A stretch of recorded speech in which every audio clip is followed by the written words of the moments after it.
probably has some differences of opinion about. These presentations. By the way, I did double check on the airport and police commission. It's actually in the charter. Because I was They one cannot, the mayor you can't told serve on us, them. "Oh, get that out." He's not even here. That's what we said. You can. Okay. Yes. So are you? Good evening. Welcome to tonight's Burlington City Council meeting. Would everyone please rise and do the Pledge of Allegiance with me?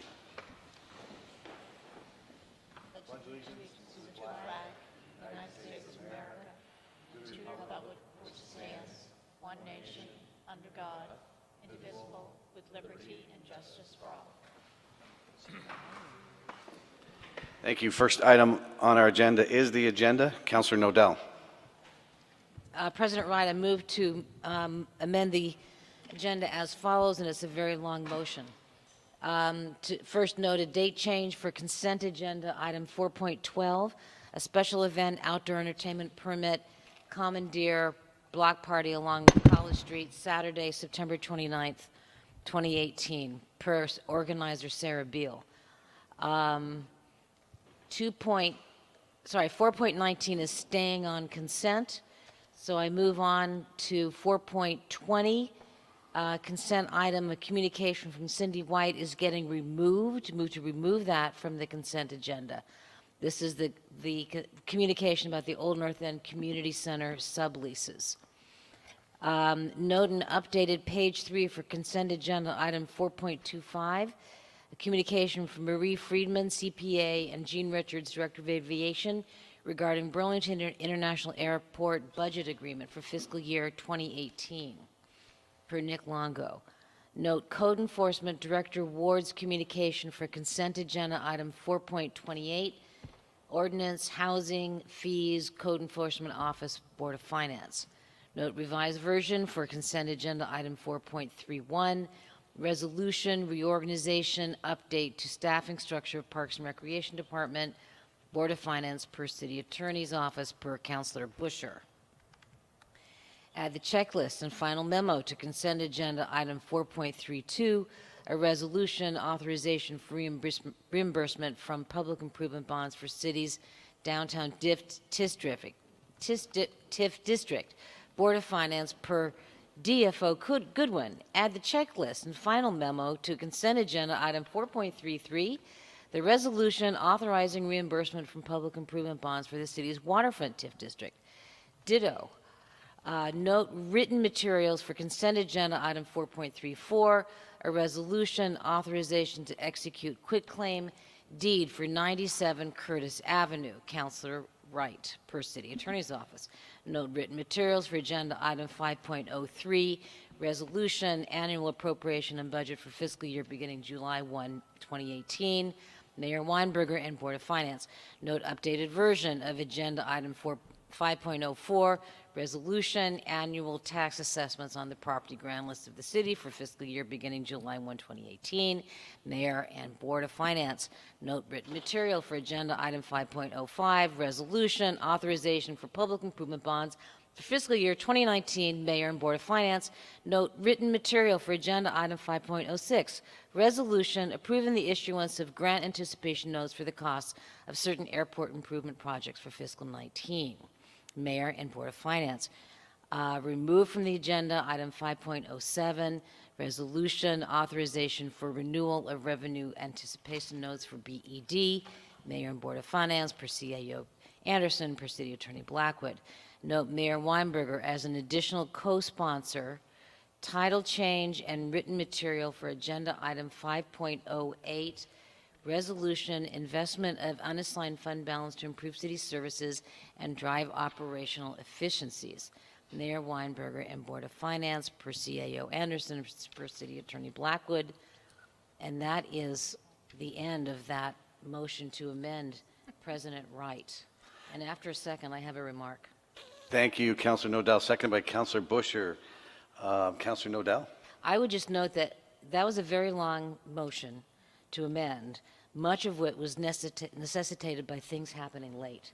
Yes. And so that underscores it. If everything happens on time and earlier in the week before our meeting, then everything really is much more clear and we don't have such a long motion at the very beginning of our meeting. Yes, agreed. We need to get together on that. that was a little excessive, for sure. And thank you for that point, Councilor Nodell. All those in favor of approving the agenda as amended, unless there are other amendments, please say aye. Aye. Any opposed? We have our agenda. I would also like to now, at 7:24, recess the regular City Council meeting and go to the Liquor Control Commission meeting, and I will turn that meeting over to Mayor Weinberger.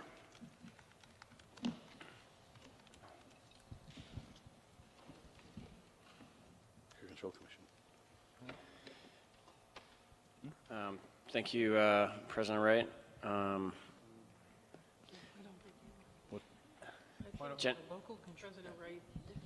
Generally, we do. I usually vote, but don't chair the. If you. Oh, Okay. I'm sorry. All right, I'm sorry, you're correct. I took one of your meetings away at the previous meeting, and now I'm trying to give you one of mine. So the first item on the agenda is the agenda. Mr. Chairman, Chairman Dean. Thank you, Commissioner Wright. I would move to adopt the agenda. Commissioner Dean has moved to adopt the agenda, seconded by Commissioner Roof. All those in favor, please say aye. Aye. Opposed? We have the agenda. Back to Commissioner Dean. Item 2.01 is the consent agenda, and I'd move to adopt the consent agenda, taking the actions as indicated. Motion made to adopt the consent agenda, take the actions indicated. Any discussion? Hearing none. All those in favor of that motion, please say aye. Aye. Any opposed? We have approved the consent agenda. Back to you for item number 3, outside consumption permit application. Commissioner Dean. So item 3.01, I would like to move the approval of the 2018-2019 first-class restaurant bar liquor license application for VDC LLC doing business as Pizza 44, 703 Pine Street with the following conditions. All city permits need to be closed out, contingent upon fire marshal approval with all standard conditions. And after a second request, the floor back. Seconded by Councilor Roof. Back to you, Commissioner Dean. Thank you, Commissioner Wright. Seconded by, Commissioner Roof. So this is an application for Pizza 44 at 703 Pine Street, which is in the same building as Queen City Brewery. We have a trusted owner and manager in Tim Williams, who currently owns and operates Archie's Grill in Shelburne, Vermont. He served alcohol there for 3 years without incident, and he plans to use a similar approach with this new establishment. 6 employees, 1,200 square feet, approximately 60 seats. Sunday through Thursday, 11:30 to 10, and Friday and Saturday, 11:30 a.m. to 11 p.m. Great menu of pizza, a great addition to the Pine Street corridor, and the committee unanimously recommended your approval. Okay, any further discussion? Councilor Busher, Commissioner Busher. Thank you. So the only thing I wanted to ask was, did he really give any what kind of precautions will you take to prevent underage sales? And he's in Shelburne, not Burlington. Correct. Very different community. So did he give any details about what they did? Commissioner Dean? I'm sorry, President Wright, can I ask Commissioner Dean that question? You can ask it through the president, and Commissioner Dean, I'll recognize you if you would care to give an answer to that. Sure. So the owner and manager, Mr. Williams, has completed his DLC training. He has operated under the similar rules and without incident for 3 years. We did not see any red flags that would indicate there was any concern, that we should have any additional concern about his ability to operate the establishment. Okay. I just wanted to know if there were any kind of things that he did that were different. That's all. Thank you. All set, Commissioner Busher. Other questions for Commissioner Dean or comments? Hearing none. All those in favor, please say aye. Aye. Any opposed? That passes unanimously. Item 3.02 is move the approval of an outside consumption permit for 2018-2019 application for Deli 126 College Street and after a second, request the floor back. Motion is made by Commissioner Dean, seconded by Commissioner Roof. You have the floor back, Commissioner Dean. Thank you, Commissioner Wright. So this is Deli 126 for an outside consumption permit on approximately 140 square feet of College Street sidewalk. This is a property that's directly adjacent to Bistro Margot, which also has outside consumption, and also right next to Vermont Pub and Brewery. They are asking for space for about 6 to 8 patrons sitting at 2 picnic tables. Occasional use May through October from 4 p.m. to midnight. And we saw no reason to stand in. This is a great application and another good business that we'd like to see thrive on College Street. Thank you, Commissioner Dean. Is there any discussion on this motion? Hearing none. All those in favor, please say aye. Aye. Aye. Any opposed? That passes unanimously. And So item 3.03, move the approval of the 2018-2019 outside consumption permit application for Drink, 135 St. Paul Street, and after a second, request the floor back. moved by Commissioner Dean and seconded by Councilor Roof. Back to you, Commissioner Dean. Thank you, Commissioner Wright. Drink at 135 St. Paul Street, which is adjacent to Mad River Distillers and the Burlington Wine Shop, and down the street from American Flatbread, 100 square feet of sidewalk at the west side of St. Paul, 4 tables and 8 chairs. Again, another wonderful addition to having eyes on the street and in the public domain. So we approve this and recommend your approval as well. Thank you, Commissioner Dean. Any discussion on this motion? Commissioner Mason. Thank you, Councilor Chair Wright. I don't have an objection to this. I just want to sort of note to the council that, sort of seems like the last couple of weeks there is a variety of between toast, drink, Deli 126. There are a lot of outside, and this is till 2 a.m. So, I don't have any objection specifically to this one, but I want us just to be cognizant going forward that, and particularly the License Committee, we may be hearing, because this is a pretty dramatic change from what exists pretty much just on Church Street right now. So I just want us to be mindful, going forward. Thank you, Commissioner Mason. Anyone else? Yes, Commissioner Tracy.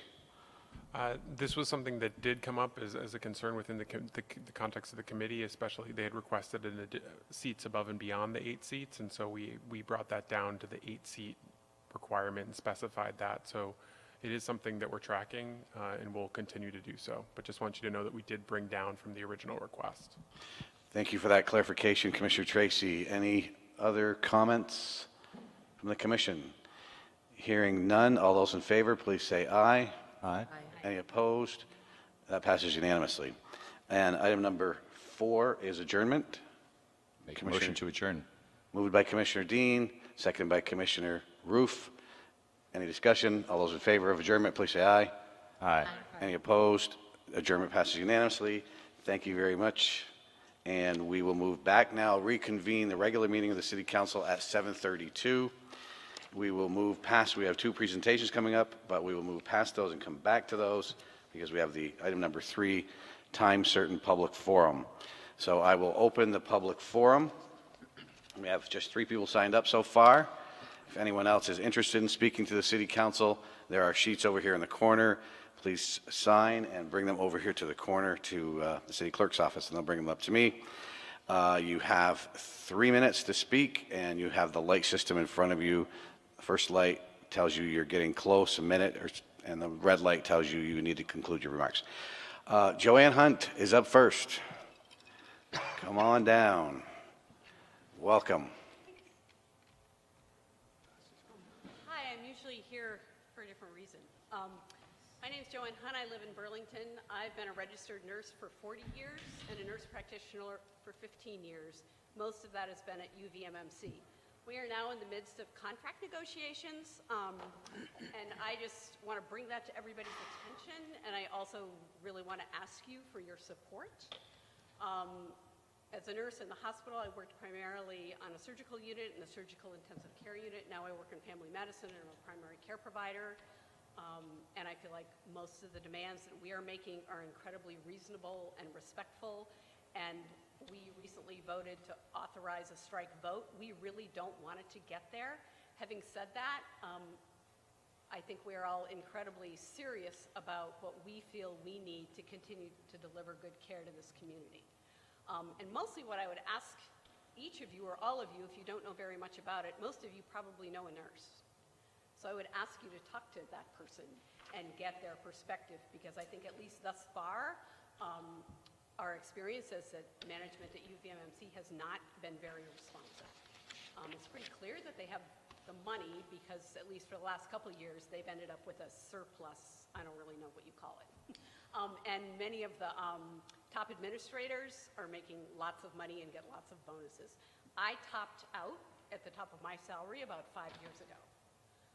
And I think for myself, but for a lot of us, our experience is really valuable and worth it, and we need to be compensated fairly. It's also becoming harder to attract new nurses and new nurse practitioners to the area.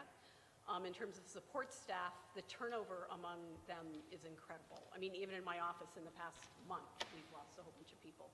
So again, I would really ask for your support. I know there's lots of other stuff going on all over the place, but nurses are in the middle of practically all of it. There also is a town hall meeting on, let's see, Friday. It's at Burlington High School at 6 o'clock. Thanks. All right. Thank you, Ms. Hunt. Appreciate that. Lori Sullivan is up next, to be followed by Donna Walters. Good evening, Ms. Sullivan. Welcome.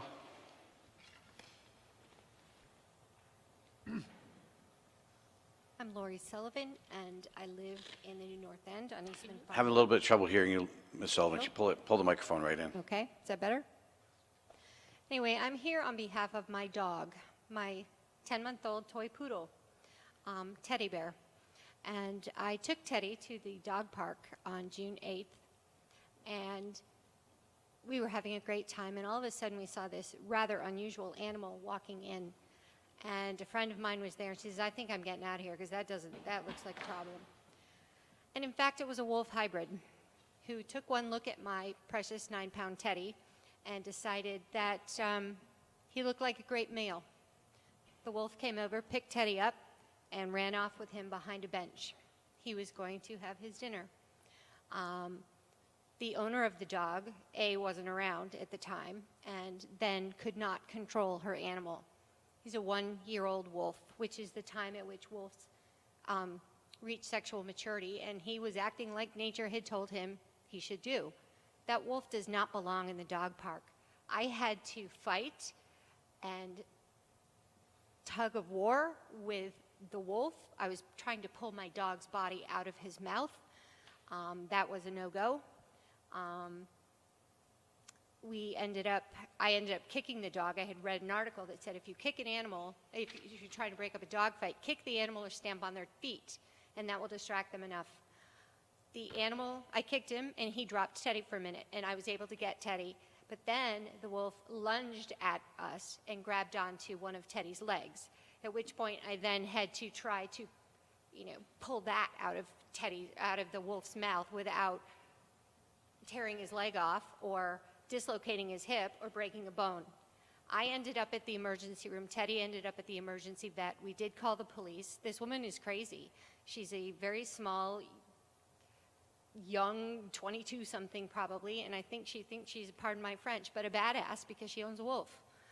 And she lives in Burlington, and she said she would never bring this wolf to the dog park again. Well, on my way here, down North Avenue and past Battery Park, there she is in the park with her wolf and 2 children. This animal, can't fight genetics with these things. This dog, wolf, whatever, shouldn't be allowed to live in the city of Burlington. It's unfortunate that people have gone ahead and have decided to breed these animals, and it's really unfortunate for the animals. You can't teach a wolf not to eat. And nature has told him what he should be eating, and that's what he went for. I am still on antibiotics. My dog is still sick. The risk of an infection from a dog bite is very high, and I'm still watching for that. I'm on antibiotics. Thank you. I hope to be working with somebody to write an ordinance to outlaw these dogs in the city of Burlington, and I hope some of you will join me. Thank you, Ms. Sullivan, and it's very scary, and glad you're able to save your dog. And herself. Donna Walters is the final speaker tonight. Good evening, Ms. Walters. Welcome. Hi, thank you. I'm here to give you a report on the outcome of the City Hall Park Ad Hoc Committee. The work of the committee saved 5 trees and added 3 new saplings to be planted to provide more shade on the hardscape. Saving these 5 trees means that the city will still be cutting down half of the trees in the park, down from nearly 60% that would have been cut before Keep the Park intervened on behalf of the public. 5 trees were removed this spring. 22 more trees will be removed next spring before construction starts. Of those 22 trees, half of them are healthy and in good condition. We want to save 7 more of these healthy trees. During the committee meetings, Keep the Park Green made a motion to save 7 more healthy trees. None of our recommendations were approved. Why? Because the majority of the City Council voted against making any design changes. Saving 5 trees is not nearly enough. It's not a win-win compromise. We ask you, the City Council, to reconsider your stance and approve design modifications to save another 7 trees. By modifying the design, we could more than double the number of healthy trees saved from 5 to 12. And this would reduce the number of trees being cut from 32 to 20. And it translates to a reduction of trees to be cut from 60% to 35%. We were appalled that when the city initially proposed to save just 2 trees, we came before you and told you that it wasn't going to cut it, and you assured us that this committee would make a good faith effort. We encourage the council to step up to their commitment to save more healthy trees and approve design modifications to do so. Cutting half the trees in the park is still too drastic. Thank you. Thank you, Ms. Walters. And with that, I will conclude that item, the public forum for tonight, and we'll move back to agenda item number 2, which is annual reports to the City Council. 2.01 is a report from the Electric Light Commission, and General Manager Lunderville, Good evening. and soon to be CETO Director. I'm really pleased to be joined by the chair of our Electric Commission, Gabrielle Stebbins, tonight. Our relationship with the Electric Commission is great. We work very closely, and we've been able to make great progress on our strategic direction and our strategic vision of becoming a net zero energy city over the last year. And I this time like to turn to our chair, Stebbins, to talk a little bit more about that. Thank you. It's a pleasure to be here. Thanks for the invitation. And I'll just start off with the commission did file an annual commission report. It's a 2-page highlights, but then also available on our website is the performance measures report for 2017. I have been working in the energy industry for over 10 years, and just hearing this brief little moment of your meeting tonight, it's amazing how many things you guys cover. But I will say that if the lights went out right now and the AC went out right now and that went down right now, this meeting would just come to a halt. So the energy, electricity, it is at the core of every day in every way. And I will highlight that for 100 plus years in the electric utility world, the 3 most important things have been safety. This is electricity, making sure folks are safe. Reliability, making sure that there aren't voltage changes, making sure that it's always here, always there. And then lastly, affordable rates. And I just want to highlight Burlington Electric and Burlington as a city. Even the previous speaker, there is a strong feel towards sustainability. And that has been core to Burlington Electric Department. So in terms of all 3 of those pieces, safety, affordable rates, as well as moving forward towards reliability, ongoing, and then sustainability. You'll see a lot of comments here, a lot of highlights in terms of financial management. Neil has done a phenomenal job, and in terms of HR, changing how the staff feel, whether or not they feel like there are new opportunities to grow, to learn, and to just become more committed to Burlington Electric Department. Great strides there, but then also the strategic direction to get to a net zero city, excluding air travel, by 2030 is really out there, and it's very, very challenging. It's going to be a tough nut to crack, but everybody thought 100% renewably sourced power was pie in the sky, and if Burlington Electric did it, they'd go broke. None of those things happened. So we set our sight really high, really far, and we learn along the way and modify the course frequently, but with a very clear guidepost as to where we want to land. Happy to take any questions, or Neil, if you want to add anything. No, I just want to add, and Gabrielle mentioned this, but the work of Burlington Electric is really a work of a team. We have the most incredibly dedicated employees at Burlington Electric, and that's been true since the first day I walked in the door, and many decades before that. But I can tell you over the last 4 years that their skills have grown, their commitment is stronger, and so the team starts on the front lines all the way through the organization and in concert with our commission. I think it's top to bottom alignment allows us to move forward on our goals and do so in a way that we remain affordable for our customers, provide them the power that stays on better than any utility in the state, and of course with the safety record that is, we think, some of the best numbers we've seen in a generation.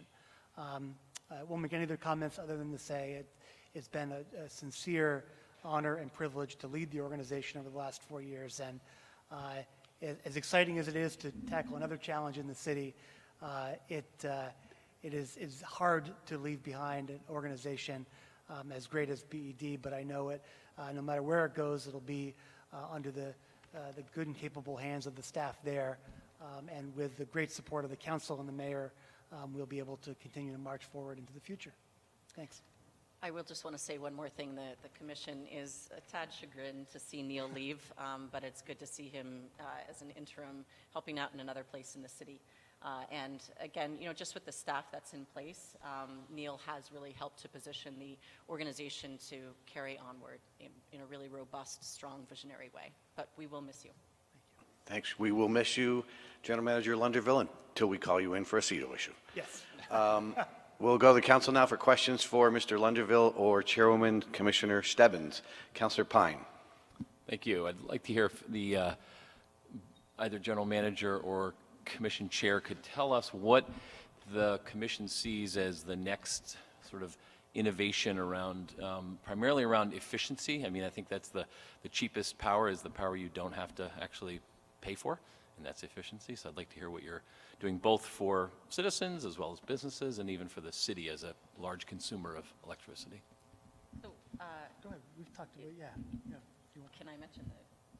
Yeah. Okay. So one of the things that I think is most important, and since you work in efficiency, it's really challenging. There's something called a split incentive. It's really challenging to have to serve renters for both electricity as well as for heating their home because they don't own their home. So for them to actually invest in a major or even a minor energy efficiency besides buying plastic wrap and then taking their hairdryer to the window, besides doing that, it's really challenging to crack that nut, to have someone feel comfortable and spend less money on their rental home because they don't have the direct ownership of the property. There's a unique idea to basically have a financing, low-income financing, correct me if it's not quite right, but a low-income financing offer that would basically attach to the meter so that, in the Old North End where you might have people who, live in the same home for 5, 10, 15 years, they could get a low-income financing offer with perhaps a local credit union. This is all still very, this is still conceptual, but it's pretty out there for the utility world that would combine electricity as well as thermal savings and would attach it to the meter so that they are paying for the savings that they will then feel in terms of comfort, in terms of moisture issues, and in terms of electricity costs. But the owner doesn't necessarily have to put that money in. but they're reaping the benefits, but they're also, if they leave, they're not continuing to pay for those benefits. So if you have renters who've stayed in the same rental unit for quite a few years, this becomes one of the few ways to really get at that issue. We're excited about the tariff. We call it tariff-based financing. We think it's a real exciting way to get after that problem, and one that starts to one that really starts to get after the split incentive issue. That's we've already done some great work in that area. And I think that's an extension of it. We've also looked at very, in the broadest possible sense, looked at how we start to integrate efficiency with a lot of the other energy innovation that we do. One of the things we've talked with our commission about is looking at how we integrate several of the different components of what we do. Energy efficiency, energy innovation, some of the unique financing approaches that we take to come up with a more complete package for our customers. Our customers tend not to look at energy efficiency as a unique program in and of itself. They look at energy overall. How do I save money and be more comfortable in my home? And that might be electrical efficiency, it might be thermal efficiency, and it might even be with their car. We want to approach our customers in that way, make it as easy as possible for them to take advantage of the programs that we offer, and also other utilities. We've worked very closely with Vermont Gas to offer incentives kind of across the utilities so that our customers don't have to think about, am I getting a Vermont Gas utility or am I getting a BED utility? I'm just getting an incentive to make my bill cheaper, my home more efficient. I think there's a lot of work we can do there in the coming year. Just one quick follow-up. Is there a possibility that we'll become the Burlington Energy Department and maybe include the thermal approach that district energy involves and just, sort of expand what you've been able to do with electricity? Is that? I think the best part about Burlington Electric is if you can dream it, we can make it happen. So we'll wait to see how we move forward on some of the thermal challenges, but certainly our partnerships with other utilities and outside folks do open up the door for a lot of interesting endeavors in the future. Thank you, Councilor Pine. I have Councilor Tracy and then Councilor Busher. Thank you, President Wright, and thank you to both of you for your service to the city as well as for this report. Really easily readable report, and one of the bullet points that I really appreciated was the launch of the e-bike program. I just wanted to relay a sort of anecdote about that. As I was walking across campus last week to get some lunch, I ran into a professor who had taken advantage of that program, and he was beaming. He just was smiling ear to ear, incredibly excited. He claimed that this program and he wouldn't have been able to get an e-bike for his family, but he was able to because of this, and that has since changed their lives as a family. And so I just want you to know that some of these things that go beyond sort of the traditional purview of an electric utility have a dramatic impact on people's lives in the city, and just want to encourage the utility. I don't think they need much encouragement, but to continue to do these things and to hopefully capture some of these stories so that others might start to consider the real potential that's there to have a transformative effect on how they get around our city. I just want to say I'm so glad you mentioned, there's a lot of programs we have that are really exciting. The e-bike one is really exciting. The mayor and I were at the e-bike kickoff, and we both got a chance to ride e-bikes, and I'm a cycling enthusiast as well. If you haven't ridden an e-bike, please go down to Local Motion and get on an e-bike. You can rent them for free, take them for a test drive. It is not like being on a moped. It is like being on a bike that you have to pedal, but you get an assist from the electric motor behind it. It really changes the way people will interact with bikes, especially in a place where there's big hills and there's where you want to go between meetings and not be sweaty and everything else. I think they're just like EVs are revolutionizing car transportation. E-bikes will revolutionize bike transportation, especially as a replacement for automobiles and trucks. So I echo that, and I'm excited that BED has been able to be part of that in Burlington. And again, another BED innovation to be able to offer an e-bike incentive. I don't think any other utility in Vermont is doing that. Thank you, Councilor Tracy. Councilor Busher. So I just wanted to say that this laundry list of everything that you've done is so focused on the employee and the customer. And I think that just oozes from you, Neil, and from BED. And it's always been, I love public power, so it's always been something that I'm so glad I live in Burlington, but with your leadership, it's just been enhanced by, and things coming together with district energy, the opportunities now are there, and I'm hoping that we can realize them. I did want to acknowledge, and I won't say much about it because it says something to be publicly announced tomorrow, but there are some awards here in this laundry list, and I wanted to offer my assistance. You're on a short list for an award in the category of green energy brands, and the winners are going to be announced in Iceland. So if you want someone to represent you, I'd be more than happy to go to be there on your behalf. But really, I love the fact that you do the performance measure report. It links me with, as people get tired of me saying, but Doug Hoffer was instrumental in starting this. Yeah. And it really is so readable and just tells you about the department and how successful. It tells successes and failures. It tells where you need to make improvements. I think it's so valuable for us as consumers to have that available. So thank you very much for being here tonight and this very readable report that just makes us just ooze with pride about public power. Wow. Thank you very much, Councilor Busher. And we are excited. Tomorrow morning at 9 a.m. Our award will be announced. I will say, hopefully without it being reported before, that it is American Public Power's most prestigious award.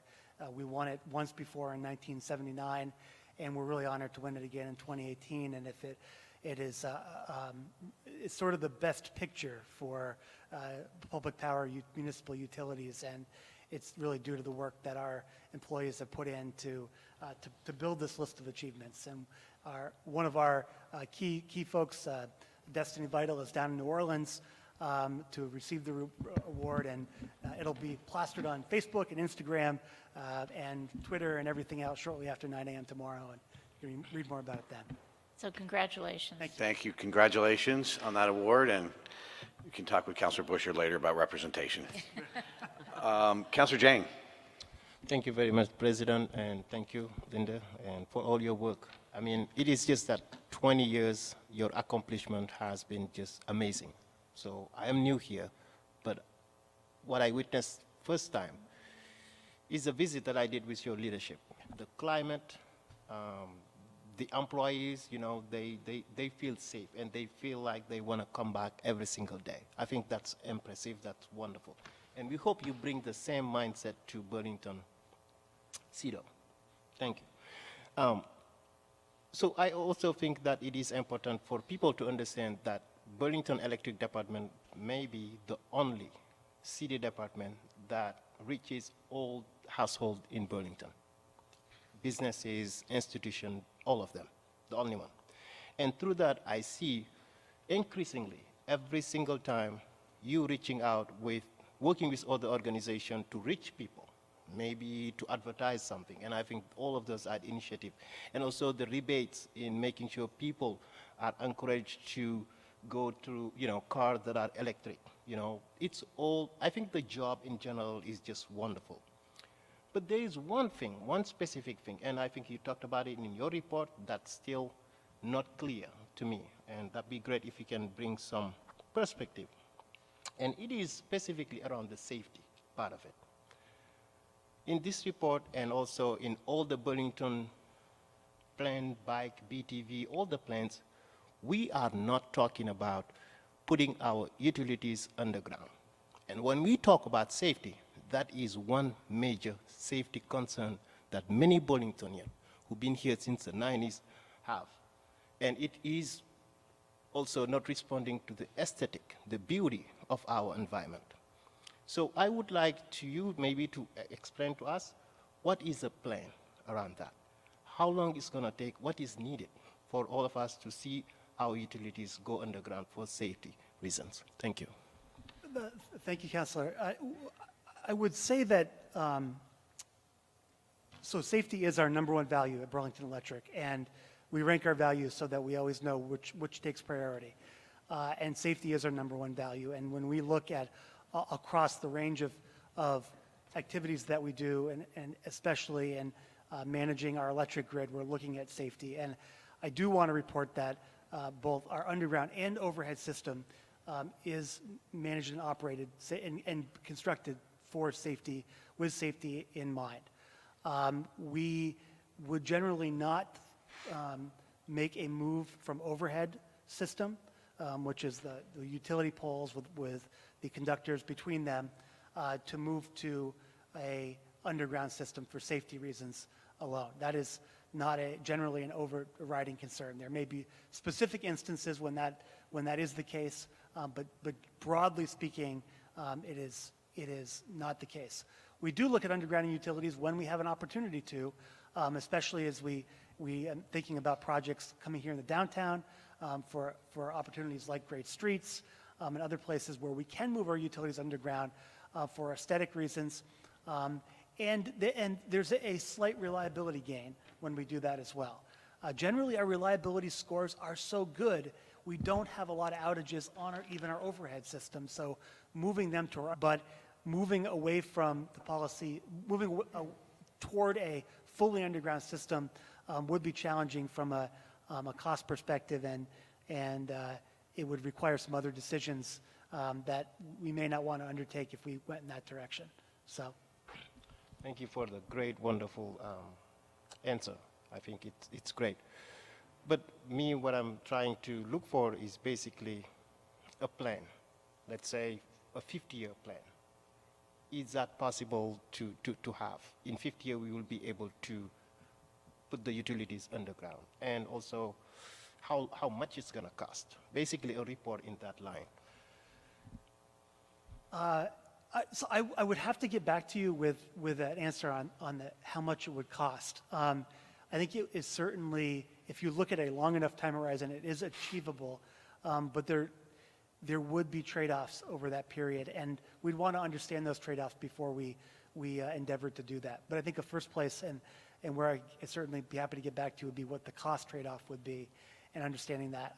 I think to build a new street out overhead versus underground versus overhead is at least 5 times more expensive to go underground. There's a lot of different reasons for that, but the conduit itself is pretty expensive, and you have to use certain types of switches and conductor, the actual lines themselves underground, to make sure that you are protecting against submersion in particular, not just getting rained on, but actually being underwater. Our vaults have to be protected against that. So we'll think about that and get back to you. Thank you for the question. Thank you, Councilor Chang. Any other questions from the council?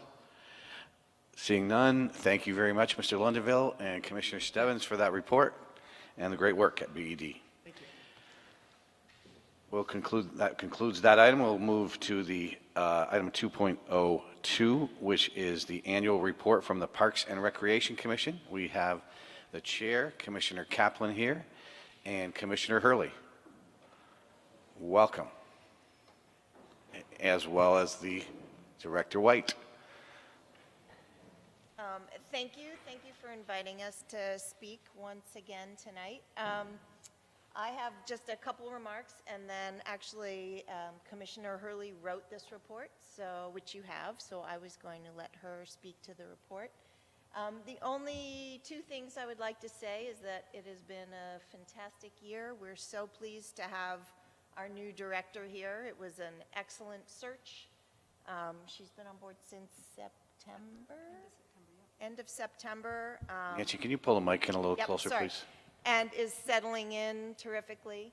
The other thing that we have undertaken as a commission is really a commitment to, I don't know what I would call it. I guess I would call it equity. So we have taken the step of deciding to hold our meetings at various places around the city in city-owned properties. So we've been holding them at Miller Center. We held one up in the new North End. We've held them at the new St. Joe's.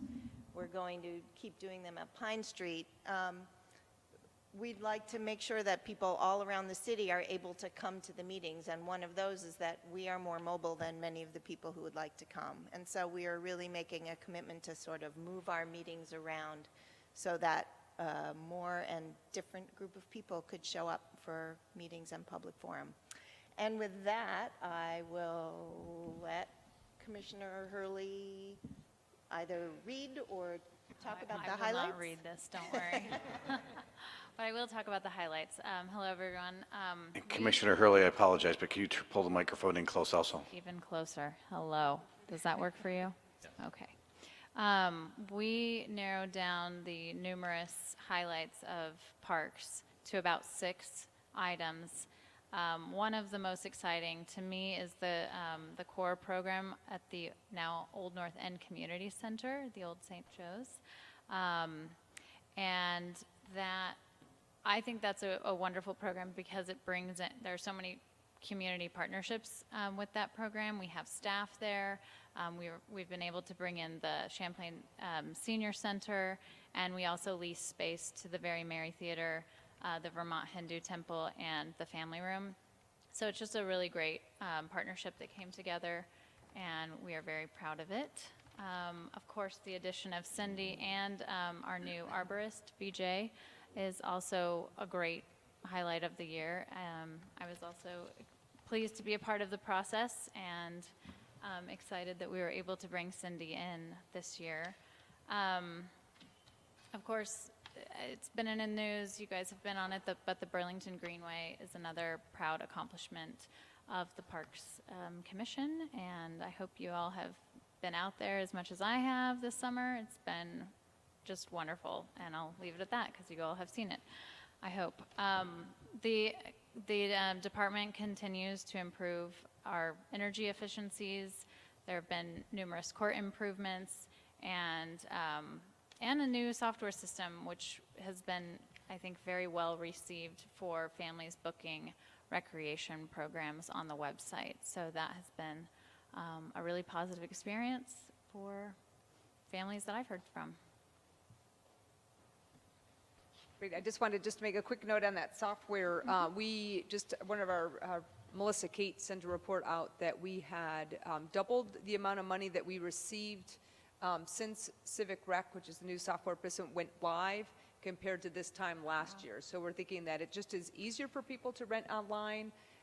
The shelter reservations, people have really appreciated how easy that is to reserve a shelter right from their website. They don't have to call in with the questions. They can easily see what's available and then book it and pay for it right online. So that's really been great. I want to touch a little bit on the e-bikes. We have been piloting an electric bike with a trailer on the bike path with our conservation bike path crew, and it's been working fantastic. They estimate that they could probably bring down to about 80% of the what previously had either been a truck or the Kubota on the bike path. They'll be able to do 80% of that work with an electric bike using a trailer. So that's been a really great working with Locomotion to let us test something out, and then we'll be looking to purchase a bike and a trailer so that we can do that permanently on the bike path. And then, of course, July 3rd is coming up. We hope all of you come down. I can't wait to see it. I have to admit, I have never seen it before here in July in Burlington. So please come down and celebrate with all of us. And please, if you can, if anybody has any control over weather, if you can, please get me a nice night so I don't have to make that call. The mayor will take care of that for you. Thank you, Mayor. Pass the budget. Counselor, thank you for that report. Counselor Hartnett. Thank you. So we run, I think, one of the best departments in the city, if not the state, and really not the entire Northeast. And we have great programs. One of my concerns, always my concern, are scholarships available and to the programs and to the camps. And I wonder if you could just give me a little update on where we are with scholarship funding, how it's going, and the process, really. It's great that we made it online for, people to sign up in payments. I understand that, and I just hope we don't lose sight of affordability in our parks and that program. So just anyone that wants to take a shot at that, just to give me a brief update. Thanks. Great. So the scholarship, I've inherited a wonderful sort of actions of that nobody is left behind as far as scholarships go. We've exceeded the amount of money that we originally had budgeted, so have had to make some budget adjustments for the fact that we have given out so much in scholarships. Some of the ways we make it really simple, I'll take, basketball for an example, is if the kids register through the Boys and Girls Club for basketball, it's free. So they don't have to fill out paperwork. It's a program that we offer for free for the kids that are connected right with the Boys and Girls Club. We try to make it as simple as possible so that if somebody comes in and they have a request for scholarship, that it's just a simple, whether they show that they're free reduced lunch or maybe they have an EBT card or something to make it so that it's just a simple process to get people connected to the scholarship money. And we work really hard to get all the kids in the programs. Go ahead, Councilor Hartnett. And I think it's great, and I think, we always, everyone says, we could do more, right? And you could always do more, and we're not going to reach every single family and every single kid, and I appreciate that. But just some thoughts of maybe, it'd be great at some of these events that we have, Beach Bites and other events, to maybe have a little table or booth set up, letting families know that there's, there are scholarships available for different programs, and list those programs. And I think it's a lot easier, I think, at times when we're doing the inviting, right, than having them have to ask. It's always, it's a tough call, right? And so I think we could be, I think we could be out there a little bit more publicly, and just some thoughts about how we might do that. And so I'm sure there's many more ideas than just that, but I just want to put that out there. We do a great job. I honestly believe, I don't think there are many kids left behind in the city, and I think that's what really makes it pretty special here with our Parks and Rec, and I appreciate all the work you guys do, so thanks. Great, you're welcome. And that was one of the items that the mayor challenged me with our holiday celebration that we do in December, is that we make it really easy. There's a lot of families that are there at that event, and how can we just get people registered right that day? So that's a commitment that we've made to him. Thank you, Councilor Hartnett. Councilor Roof, and then Mayor Weinberger. Thank you, President Wright.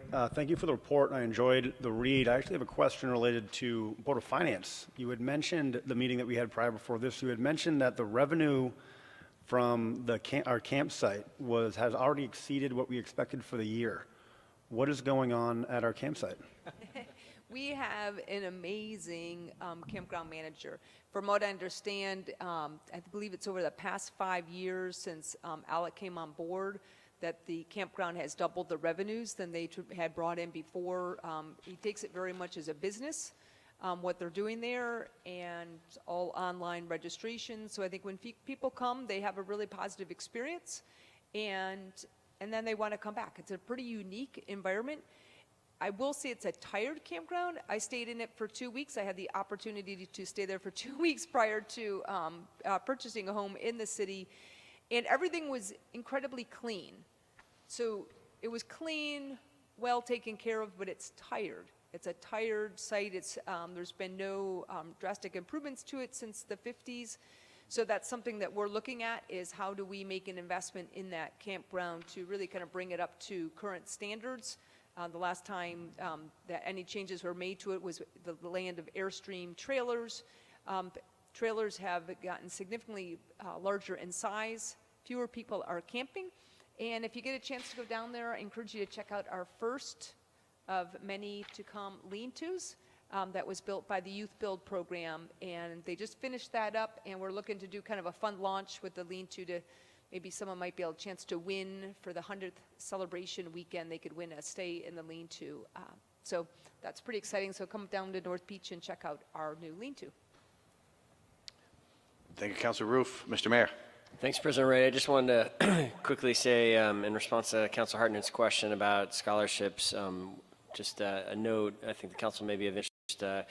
And noted one of the points I made in the State of the City address is that we would turn some of the focus of the BTV stat initiative to measuring and reporting out on our public dashboard on equity metrics over the course of this year. And I would say both at Parks as well as the library and BCA, we've been having conversations already on that about how we, have more metrics on how these efforts are going, be able to say more to you, report more to you and the public on exactly how this is going and how this is expanding year over year. So this is very much on our mind as well, Councilor Arnett. Thank you, Mr. Mayor. Councilor Shannon. Thank you all for coming here and for the report, and Parks absolutely does a fantastic job. I will confess that, like a lot of Burlingtonians, I'm a little adverse to change, but you've come up with some changes that I think are wonderful. The things going on at St. Joe's are, just a great addition to the community. I love the space and the activities that are going on there. And thank you for changing the registration process, which is something that Director White and I have talked about in the past. For those who don't know, they would have sometimes a dinner or something, and it seemed a little odd to have to put in the age of your children to make a dinner reservation. So that's a really welcome change. But there is one change that I wondered if you could explain why the change.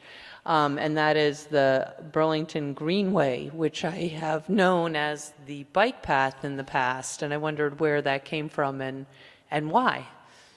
Thanks. So, I'll talk a little bit about that. I don't have the full history on it, but I know that part of it is that Greenways is a name that is nationwide that's used to describe a linear path. And so if somebody's coming to your community, I know for myself personally, when we travel, my husband and I always look for the Greenways. And so that's something when we were just recently in Madison, and that was what we looked for, was where are the local greenways. And again, it describes a linear path. And the other part that we really want to make sure that we get across is that the Burlington Greenway is for everybody. It's not just for bicycles, but it also encouraging people to walk and hike and just enjoy being out there on the path. And again, it's not just for bicycles. The other piece of it was that it came out of the extensive master planning process that we finished up a few years ago. And it was one of the key points that the path is not just a bike path, that it is for everybody. And so, we also met at our last meeting, we met with Steve Norman from the Alliance Française about seeing what we can do about having more welcoming signs for our French neighbors. And so we are taking that under advisement as a commission as well, just to update you about that. So it'll be route vert in addition. Thank you. Thank you, Councilor Shannon. Thank you for asking that question, because when they said the Burlington Greenway, I was like, I wonder where that is. Like, oh, they mean the bike path. And I have to tell you, I like that name, but every resident that I know is still referring to it as the bike path. So you'll excuse me if I continue. Councilor Jang. Thank you. So maybe one thing that people did not talk about or don't know yet is you making our neighborhood beautiful, and also the city. If people know where she lives, her garden, the whole entire community is wonderful. That's perfect. Thank you. And you bike everywhere. That's great. But here's one thing. It sounds like that Burlington Parks and Recreation no longer runs the licenses with the state around childcare, and I think that was missed in the update here. And was wondering if you can provide some. We no longer run the champ camps or the license through the state, at least Burlington kids. I'm happy to talk about that. So the licensing program, just kind of going back, I believe it was 2006, 2009, I can't remember the exact year, is when the city used to run City Kids program, and the full child care licensing program was under Parks and Recreation at the time. So we did all the after school, we did the summer programming, we did the vacation programming. And then the school came into the program with the 21st Century Grant Program, and the city schools took over the after school program, and the Burlington Parks and Recreation continued to run the vacation camp program and the summer program. And that was all under one license. with the state, so one child care license. And then just recently, within this past spring, the child care licensing program had decided that it really was not appropriate for there to be one license that the school system was under and Parks, Recreation, and Waterfront was under, because we really have no jurisdiction over each other. We don't tell the school district who they should hire for employees, and the school district doesn't tell us who we should hire for employees. So it really needs to be two separate, completely different programs. So right now, they have split the two programs. We're looking to look at the licensing for the for our Champ Camp and the vacation camps, and the school is continuing on their path. But we are starting to really look at that is, should there be two programs with a lot of duplicating of services with the licensing? If Fauna, for example, had a child that was in the school district program, even though maybe her child went to one school, if she then goes to our program, even at the same school, she would have to work with the child care licensing program to change that license around. So there's a lot of additional paperwork families are going to have to do now. So we're going to be looking to see, is licensing part of our mission, or is this something that we look to the schools or potentially the YMCA? We're still kind of working that around a little bit to see how this is going to work without having duplicate services and putting a lot of additional work on the families as far as the paperwork goes with the state. Two more quick questions. Okay, continue, Councillor Jang. Thank you. Thank you You're welcome. for the explanation. So the other thing is Burlington Parks and Recreation Waterfront might be the only city department that hires temporary seasonal employees. And are those seasonal employees also getting paid the city livable wage? So our seasonal employees are paid the minimum wage, unless I don't have this all memorized. I believe if they've worked, I'm not sure if it's a certain number of hours or 5 years, but there's a point where they hit where then we have to pay them the livable wage. And I don't know if the attorney can, if I was clear on that, or if you can maybe clarify that. Attorney Blackwood? That's correct. It's after 5 years that they have to get the livable wage, but I think they make more than the minimum wage, most of them. And they progressively get higher if they come back year after year. And the city's been very successful in having people come back year after year. Mr. Mayor? Just for those that weren't around at the time, that was an ordinance change that prior to, I think it was 2013, there was seasonal workers, which are employed by numerous departments within the city. It's not just Parks and Rec, but prior to 2013, there was no requirement. Seasonal workers were explicitly exempt from the livable wage, but the council and the administration made a number of reforms to the livable wage ordinance, and that was one of them. And such that after 5 years, that now they are no longer exempt from the ordinance. Thank you, Mr. Mayor. All set, Councillor Jang? Yeah, lastly, and I think this one is about equity, and I think even not only about scholarship, you also provide programs that are free. It's the summer recreation and nutrition program for low-income families. We have it at Bobbin Mill, we have it at Franklin Square, Riverside. Those are amazing, and it's free. You come, good nutrition, gardening activities, field trips, and it's 100% free. And at the end, you also provide a big block party for those neighborhoods. That's, and now talking about equity too, if you look at Burlington, we have so many fields, but I don't know if I ever seen a softball field for girls. And I don't know if it's a plan, it's coming up, or this is something that would require some fundings in order to get there. Yep, I'd be happy to touch on that. So the field at Smalley Park with a Penny for Parks application was skinned and has been used by the middle school program. And we got a very enthusiastic email by Tom Smalley. I think I've got the name correct. Simon, thank you, Tom Simon, thank you. Very enthusiastic email from him thanking the Parks, Recreation, Waterfront for the support for that field. Edmonds, again, has a softball program through the middle school, so the youth softball program uses that extensively. And you talk about my beautiful gardens, but from my deck overlooking my beautiful gardens, I also have a view out over the field behind C.P. Smith, where they are utilizing the softball program, the Waves, in their bright neon green T-shirts and their lovely socks.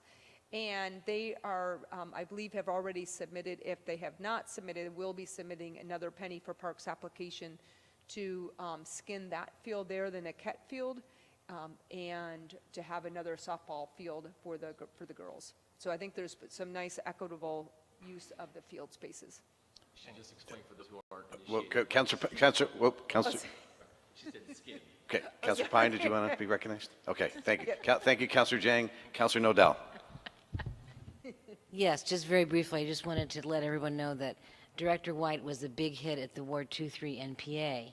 And as you may know, the Ward 2-3 NPA likes to be very involved in decision-making, and especially around budgets. We're kind of talking more about, engaging citizens around our spending. Excuse me.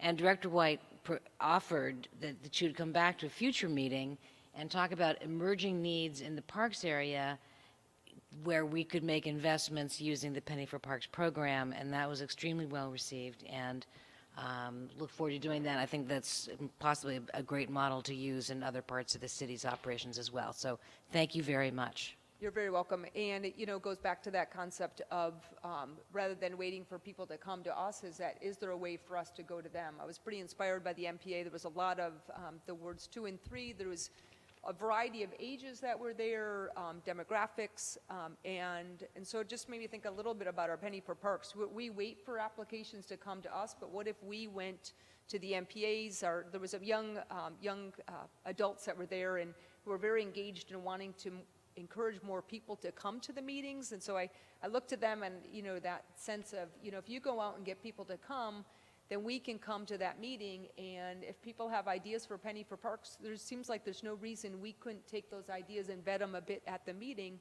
and do those small projects that the neighbors really want. Thank you, Councilor Nodell. Councilor Paul. Thank you, and thank you for this report. So my one question is just simply about Wi-Fi. I know we had spoken about that or communicated via email. A constituent had asked me about getting Wi-Fi in parks. He was specifically asking about Smalley Park. I don't know what the cost is involved in doing that. I did reach out to Stephen Barraclough at BT, and my understanding is that that is something that is I'm not sure how to put it, either being considered or perhaps in progress. I'm not really sure where it is. So I thought maybe you could just let us know. I have not heard any more on that, so I will follow up again with Burlington Telecom. They gave me the same answer too, that they would consider it, but I'll do a follow-up on that for you. You're welcome. Thank you, Councilor Paul. Any other councilors? Hearing none. Just let you know, I was on the bike on the Greenway, also known as the Burlington Bike Path, last night. It was a beautiful night. The path was beautiful. The mosquitoes were not out, and it was gorgeous. So thank you for the report. Thank you for your service, Commissioners Kaplan and Hurley, and it was great. Thank you. Thank you. With that, we'll conclude those reports and move to item number 4, which is the consent agenda. We have a motion. Councilor Nodell. President Wright, I move to adopt the consent agenda as amended and to take the actions indicated. Councilor Nodell moves to take the actions indicated as amended. Councilor Busher seconds. Any discussion? Hearing none. All those in favor of passing the consent agenda as amended, please say aye. Aye. Any opposed? That passes unanimously. We have approved the consent agenda and all the items on it. Moving on to the deliberative agenda now is item 5.01, and that is a public hearing on the Church Street Marketplace common fees. And I think we're hearing a presentation first from the chair of Church Street Marketplace, Mr. Nick. Come on up. Welcome. Oh, Oh, thank you. Good evening.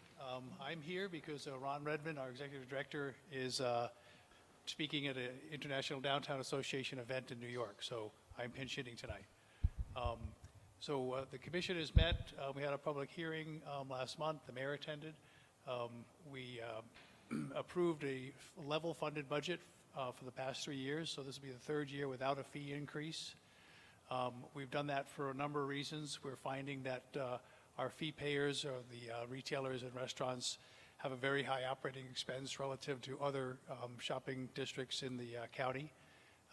We just learned from our consultant, Puma, who you met with last couple of weeks ago, that we are in fact have a very high fee structure relative to other downtown improvement districts.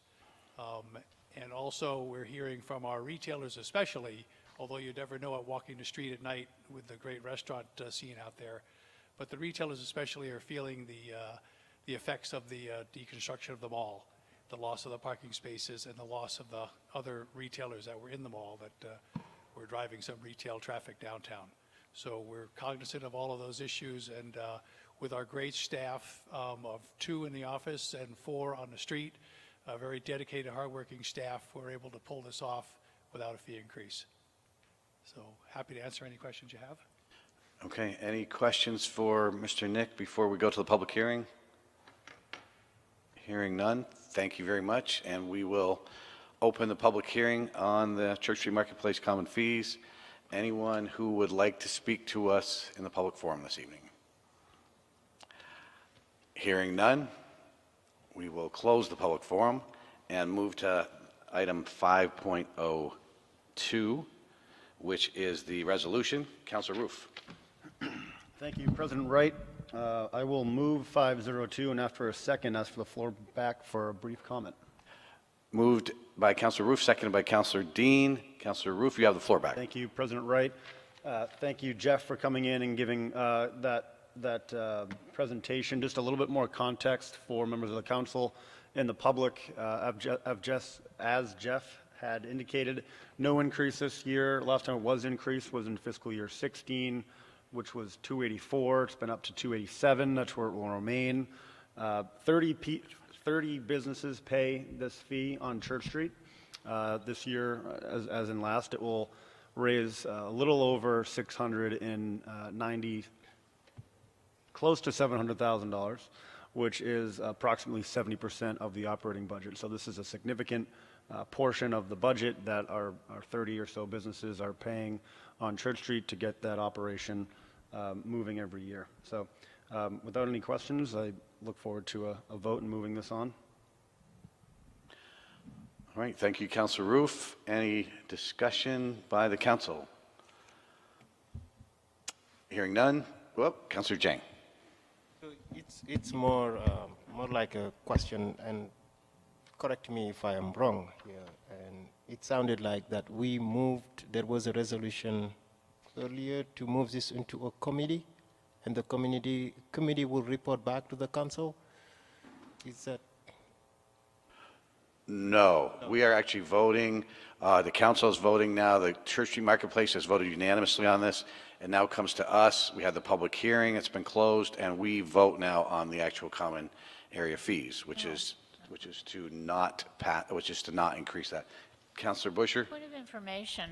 Usually it's a 2-step process, and I thought that this said we're voting on the readopts the existing standards for allocating the common area fees, but then at the next meeting I thought we voted on the actual fees.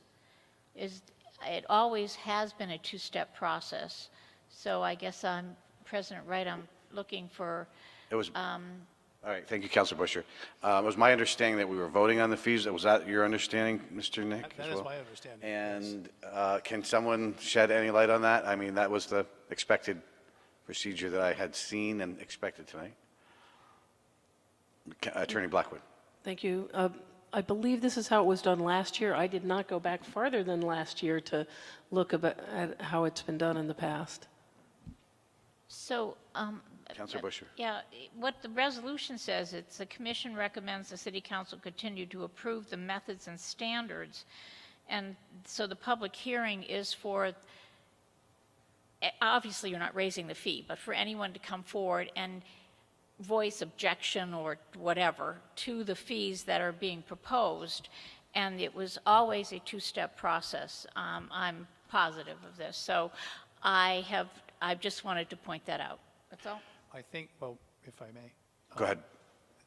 Everybody understood, we had a meeting, the commission had a meeting and discussed the fees at the meeting, and all of our fee payers were invited to the meeting. They all knew about the meeting, and some did come, and we had a good discussion, and we took a vote as a commission. That was last month. Unless Attorney Blackwood or someone indicates to me that we have to wait a meeting, that I think we would go ahead and do what the expected action was tonight. I believe part of the issue is that there's no change, they're not proposing any change to the standards. So if you had to vote on new standards, that would be one thing, but I think the sentence that you just read is the reason why they were doing it together as one. Councilor Roof? I just want clarity. I believe Councilor Busher is stating that this resolution, I understand two-step process has been in the past, but that this resolution only adopts the standards, and I think it does go further than that, and levies common area fees for the fiscal year beginning, so on and so forth. So I think this does intend to do both the standards and the fee, and so that is the intention of this resolution.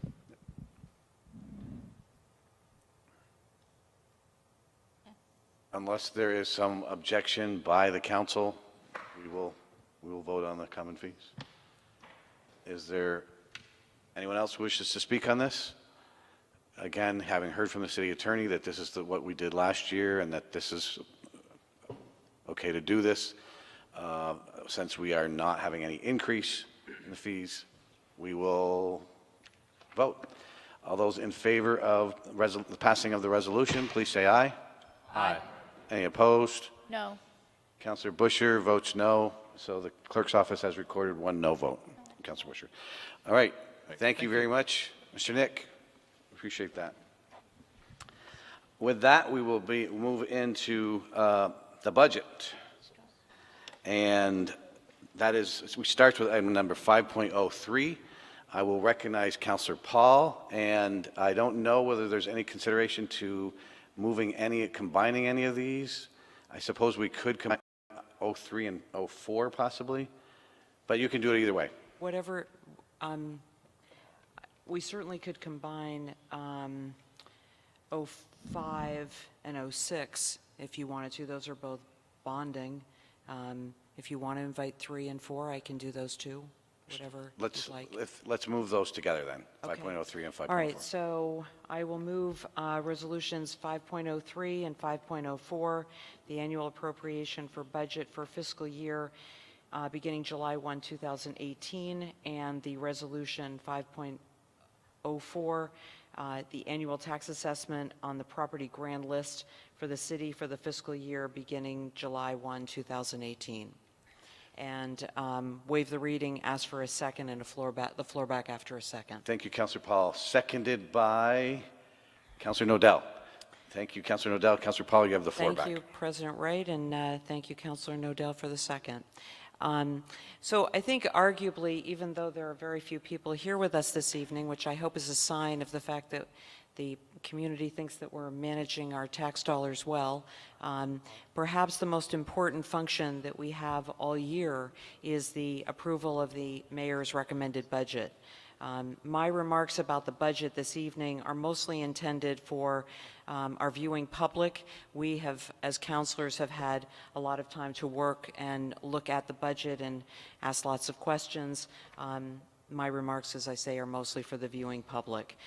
Just by way of brief background for the public, the mayor, by our city charter, presents a budget to the council in June, just prior to the commencement of the next fiscal year in July. The Board of Finance, as a group with the mayor, offer input into the budget as it's being drafted, as do other councilors through budget meetings over the past few months. There were 4 budget meetings that were held in May, and they were extremely well attended by a majority of city councilors. There were some people that were there from the public as well. This evening, we're going to be voting on 5 budget resolutions, the first 2 that I've mentioned. The other 2 are the other 3. One is the approval of public improvement bonds, which is a fairly standard annual thing that we do. And then grant anticipation notes for the airport, which again tends to be a fairly standard resolution that we do every year. And then a resolution on proposed uses for the unassigned fund balance that falls above our stated and unanimously approved fund balance policy approved in 2015, which is an unusual one, and one that I think is also another sign of how far we have come in the last several years. The budget that we have before us builds on the good work that the administration, the CAO, past and present, that city department leadership, the council, and the voters have all worked collaboratively on. The budget allows us to continue to make progress on improving our infrastructure, increasing efforts in public safety, supporting those most vulnerable among us, namely children and those struggling with challenges that impact our society. The goal was to continue all of these valued service, to build upon our collective successes, and to do all of this while maintaining our property tax rate for operational services at last year's level. Not only was the goal to keep our operational property tax rates flat, but to also do that while keeping a reduction of a half penny in our tax rate that was started and strongly advocated by Councilor Nodell, that was started in FY17. And the good news is that we've done all of that, which is really good news.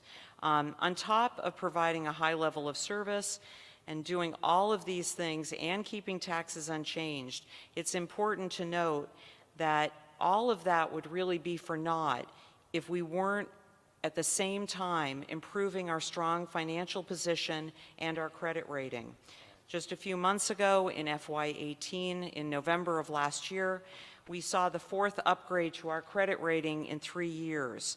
This, along with credit upgrades to our enterprise funds, the airport, and Burlington Electric, are another sign of our continued improvement in financial reserves while delivering best practice services to our community.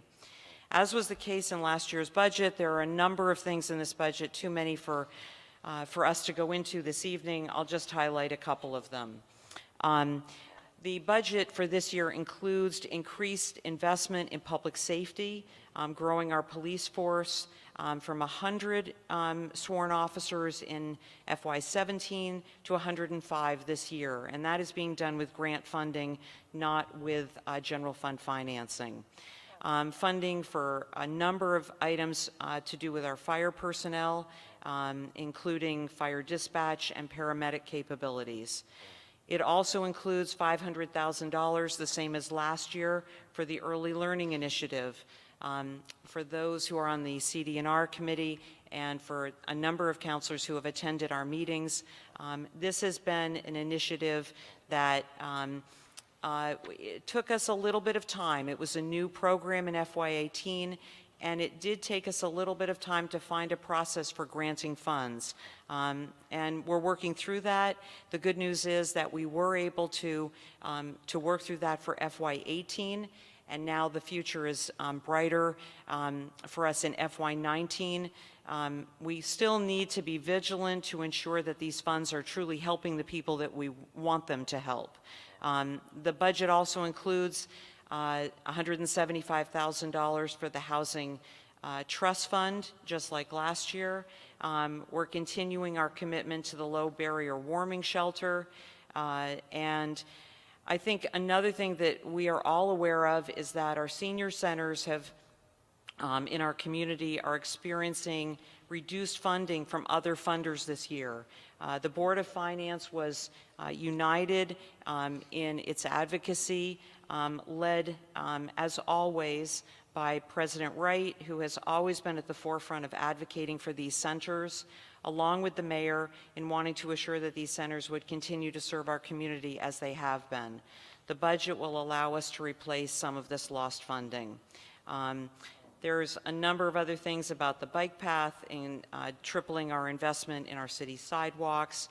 All of this goes to show that the budget is a complicated and fairly delicate structure. The budget is just over $200 million. We have a general fund budget that is $71 million, and our enterprise funds make up $114 million. Managing these budgets and balancing many needs is no easy task.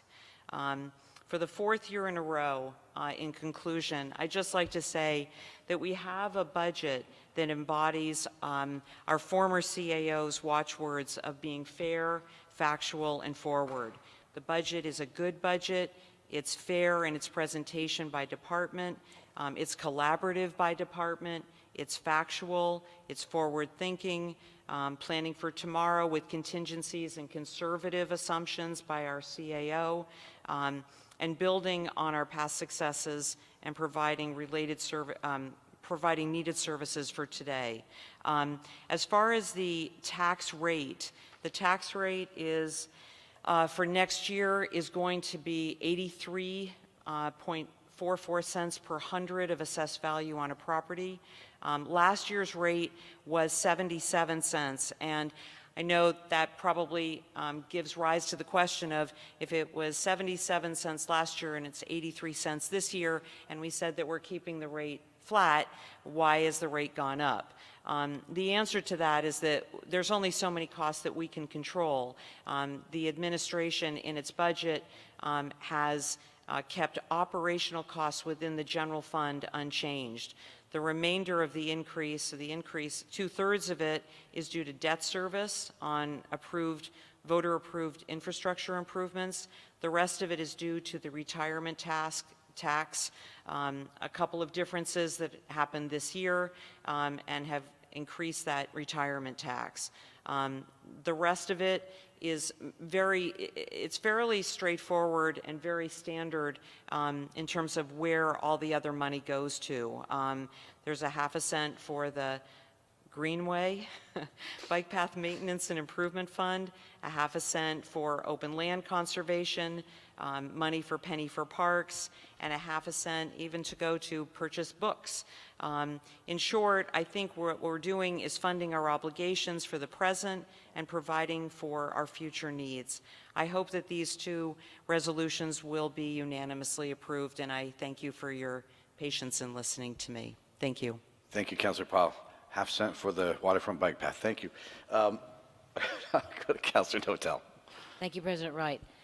Thank you very much, Councilor Paul, for that very, very good summary of the budget and of the work that we did.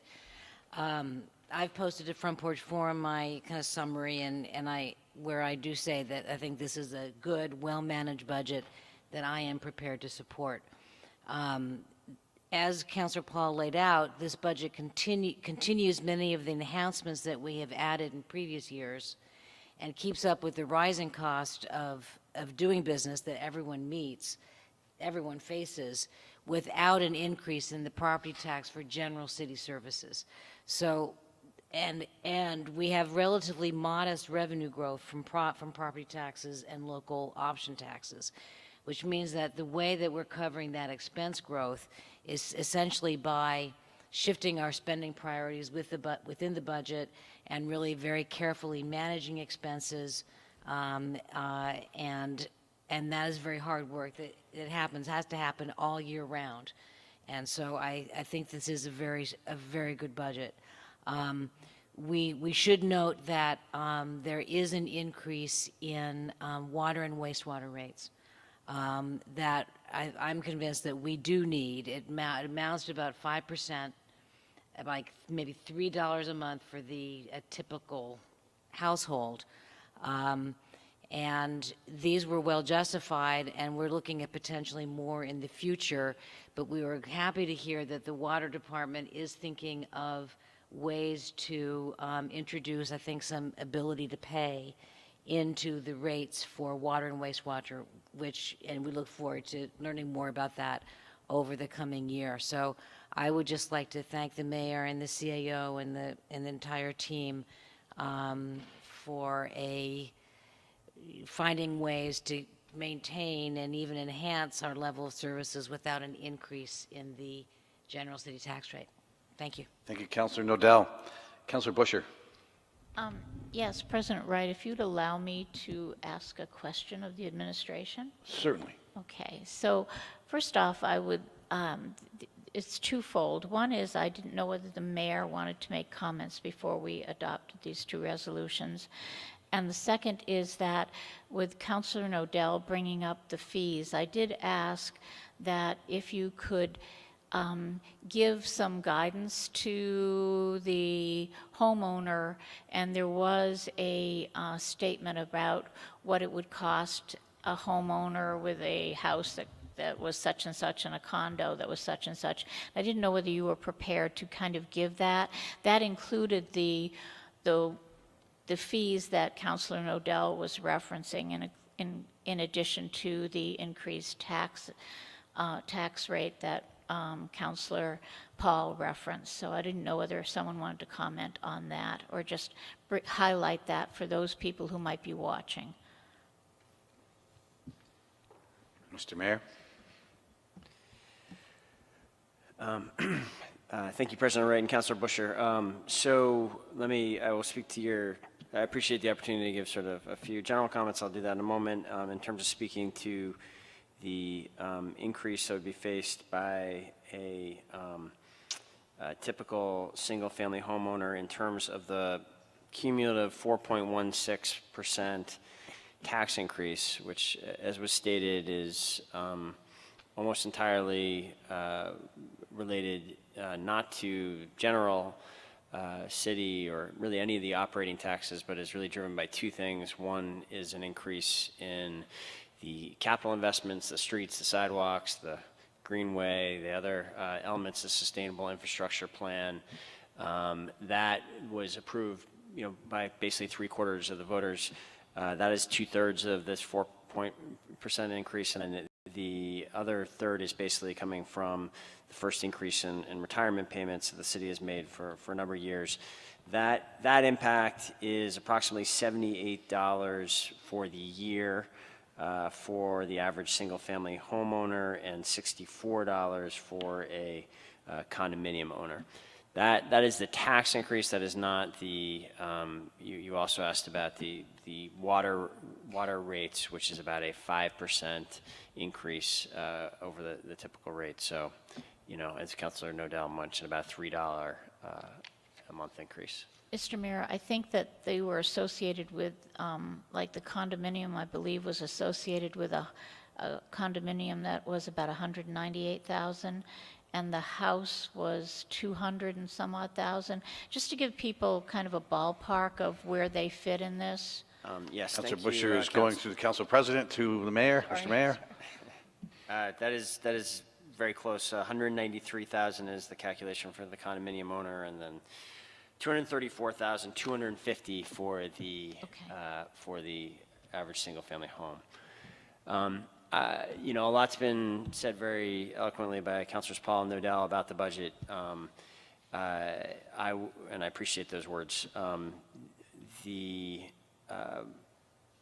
couple things. I'll try not to be repetitive about what's already been said.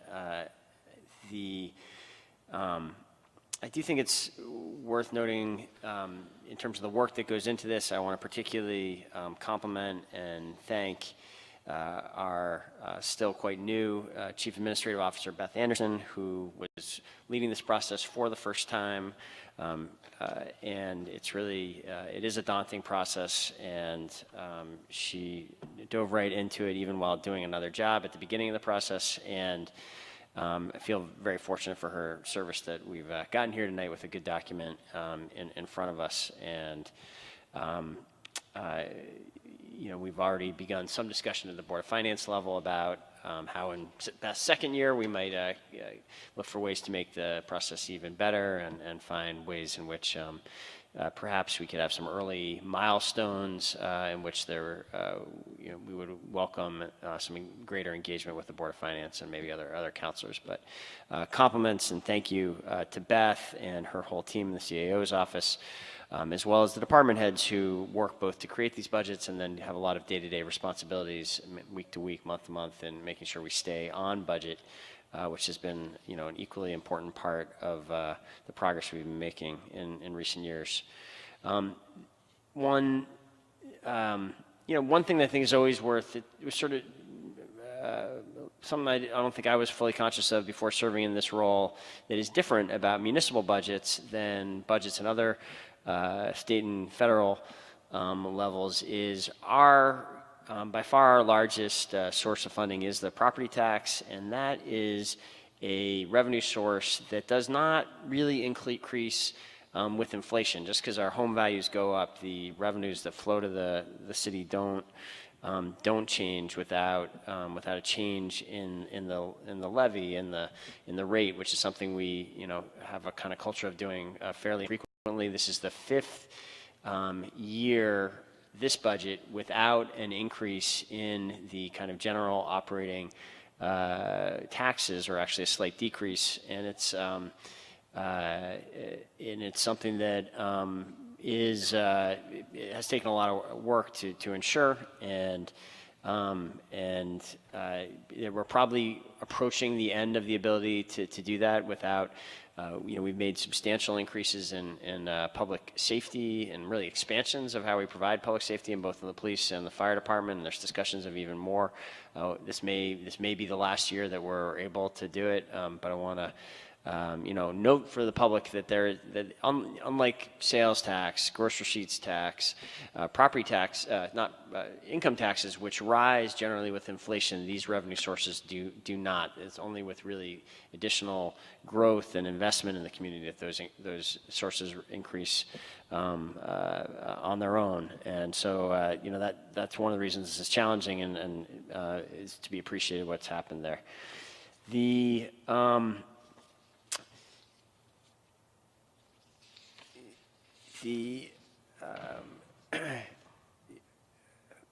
Just trying to, again, I don't want to repeat what's been said.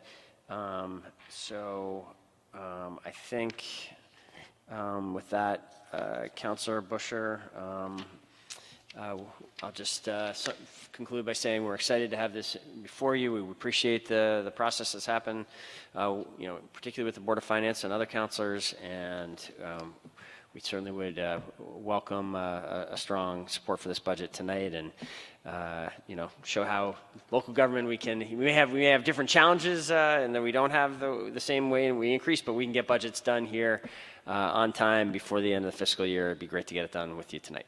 Thanks. Thank you, Mayor Weinberger. Councilor Bush, are you all set? I am. Thank you very much, Thank you. Mr. Mayor. Councilor Tracy, and then Councilor Hartnett.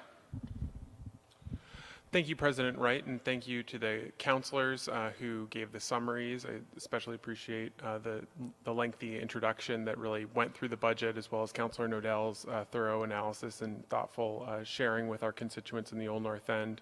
As I think about my time on the City Council, I can think about lots of things that have been controversial. Budgets really haven't been one of those things, and I think a lot of that has to do with the fantastic work that we have and that has come out of the CAO's office, starting with Paul Sisson, continuing with, why am I forgetting his name? Oh my gosh. Bob Rustin, and now continuing with Beth Anderson. Thank you, counselors. I appreciate that.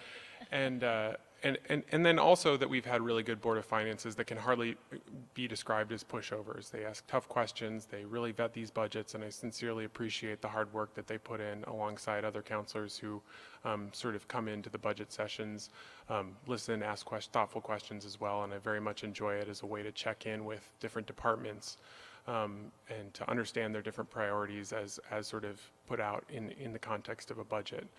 And this year, I don't think that is different. I think we've had a thoughtful process. We've had a lot of good debate in the context of those budget hearings. And I will be supporting this budget. But as I close the budget process, I like to kind of think back on some of the different things that went on during that budget process and things that we could improve for future years. And as I think back on that, I'm sort of I sort of think about our most recent MPA that Councilor Nodell referred to with regards to Cindy White and her, desire to bring people more into the Penny for Parks process that was really enthusiastically met. And this is part of a broader sense of engagement and desire to be more involved on the part of the MPA. One of the things that the MPA had requested was an additional amount of money above and beyond the $400 that they receive now to support some of their efforts to do public and continued public engagement. I think with somewhat good reason, they were not given that in the sense that I think that the administration's position was that they wanted to have an additional or a specific proposal for what they wanted to exactly do with that money, and that's completely understandable. Unfortunately, we weren't able to get to a consensus position as an MPA, but I do think that their desire and some of the conversation that took place around that desire were reflective of an increased desire, were reflective of a feeling, at least in our wards, and I would hope citywide to be more, among citizenry to be more engaged and to understand and have increased say over some of the budget decisions. And so I look forward to hopefully continuing to pursue that additional funding for the MPA so that they can continue that outreach function, but that we also look beyond MPAs to think about ways that we can continue to engage the public more so that people aren't just coming to us as we saw with, for instance, the Heineberg Senior Center getting funding cut, but that it's more of a proactive process, not really reacting to a loss of funding in a particular context, but really trying to go out to the public, giving them a chance to influence those priorities. And I think that the council would be better positioned to do so were we to start earlier. I'm not sure how possible that is, but I think that bringing the council into the process at a sooner time would be more helpful in terms of being able to engage our constituents. So those are just a few reflections, but again, I think I truly appreciate the hard work on the part of the administration and look forward to continuing that collaboration and hopefully thinking about potential ideas for ways that we can improve public engagement in the budgeting process as we move forward. Thank you. Thank you, Councilor Tracy. Councilor Hartnett. Thanks. In general, I'm supportive of the budget, and I always like the process. I think it's a great process that we all participate in, and we might not all agree, but I think it's great that we have the opportunity to participate. Just three observations touching three different things.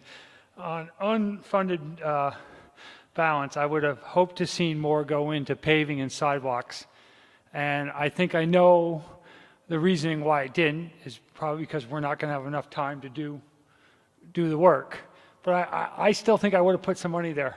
I think I would have sent a message to the people of Burlington is that we've heard you loud and clear. They're unacceptable. The conditions of our streets and sidewalks are unacceptable. We put this money aside and we hope to use it. All right. I think it would have been a strong message to send. So I was a little disappointed in that. Early initiative learning, the 500,000. Although I'm encouraged where we're going with this, I think there's better work to be done, and I like the model that we are now participating in. I think it's the one group. Is it the family room? I think we should take that model, and I think we should really run with it. They're going to take that money, and they're going to go into people's homes, right? And they're going to make a difference in the achievement gap. That's where it's really going to make a difference. And given budget constraints that our school board has and everything in front of them, I think it's important that we use that model and we get in front of these kids and we get into their living rooms and we close that gap. Because if we don't close that gap by the time they get to kindergarten, we're not closing it. So I think it's important that we use that money, and so hopefully we can continue down that path. And the last thing, the low barrier shelter. I'm glad we put the money back in. It really would have been, I wouldn't have approved a budget that didn't include the money for the low barrier shelter. I look forward to the pilot of a year-long low barrier shelter, because if there's a need, I want it here. And I don't know what the cost would be, but I just think we live in too great of a city not to offer that service. And I think it's vital to our downtown that we offer that. We've made this big effort of cleaning up encampments, getting people off the streets. And by closing that shelter, and I know it was no fault to the city, but by closing that shelter, you know, we approximately put 20 to 25 more people in encampments automatically day one. That's what happened when that shut down. And we don't want that, right? We don't want that in our city. So hopefully we continue to make those strides. But overall, I'm very happy with the budget.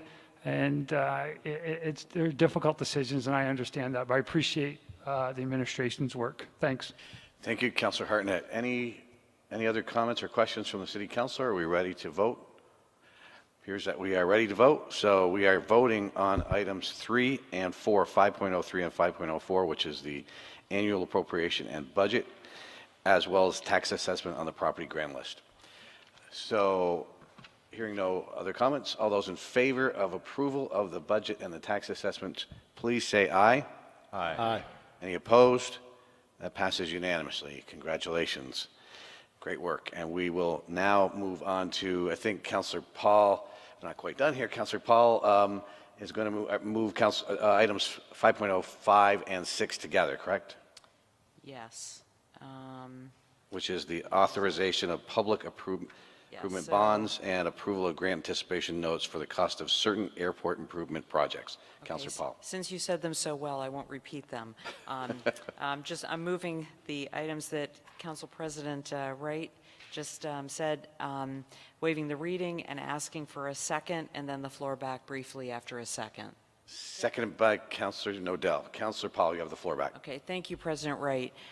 So there's two resolutions here. The first of the two, 5.05, as I had mentioned before, is something that we do annually. It's in the city charter. It allows for bonding, this bonding to be done on an annual basis. There is in the resolution an amount not to exceed $2 million to address working capital and capital improvements for the city.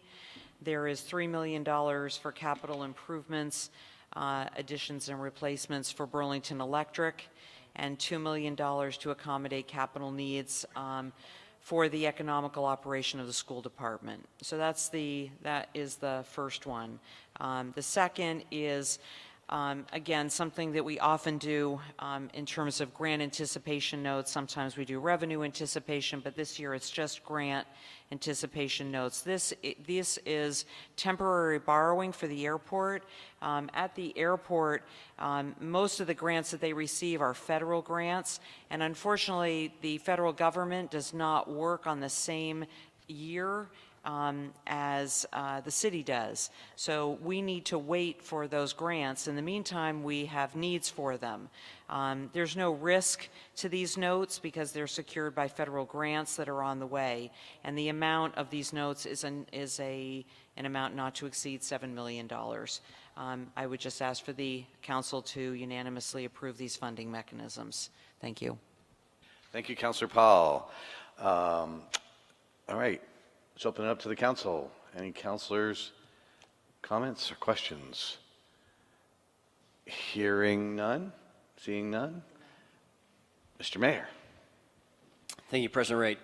Just quickly on, and I hope I haven't misheard, this includes the motion on the unassigned fund balance or No, that one's still to come. This is 5 and 6. Hold off, Mr. Mayor. Okay. So I think with that, we're ready to vote. All in favor of these 5.05 and 5.06, please say aye. Aye. Aye. Any opposed?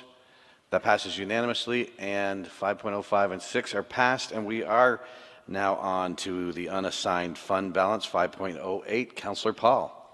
Okay, just a note, thank you, President Ray, just to note that 5.07, for those following along, has been removed. Yes. So we're on to 5.08. I would move the resolution on the unassigned fund balance, uses for the unassigned fund balance, waive the reading, ask for a second, and the floor back after a second. Seconded by Councilor Nodell. Back to you, Councilor Paul. Thank you, President Wright. During FY16, as many of you will remember, due to a lot of hard work, prudent budgeting, the fiscal stability bond, which we passed a number of years ago, and help from the voters, we found ourselves in the enviable position of accumulating a fund balance.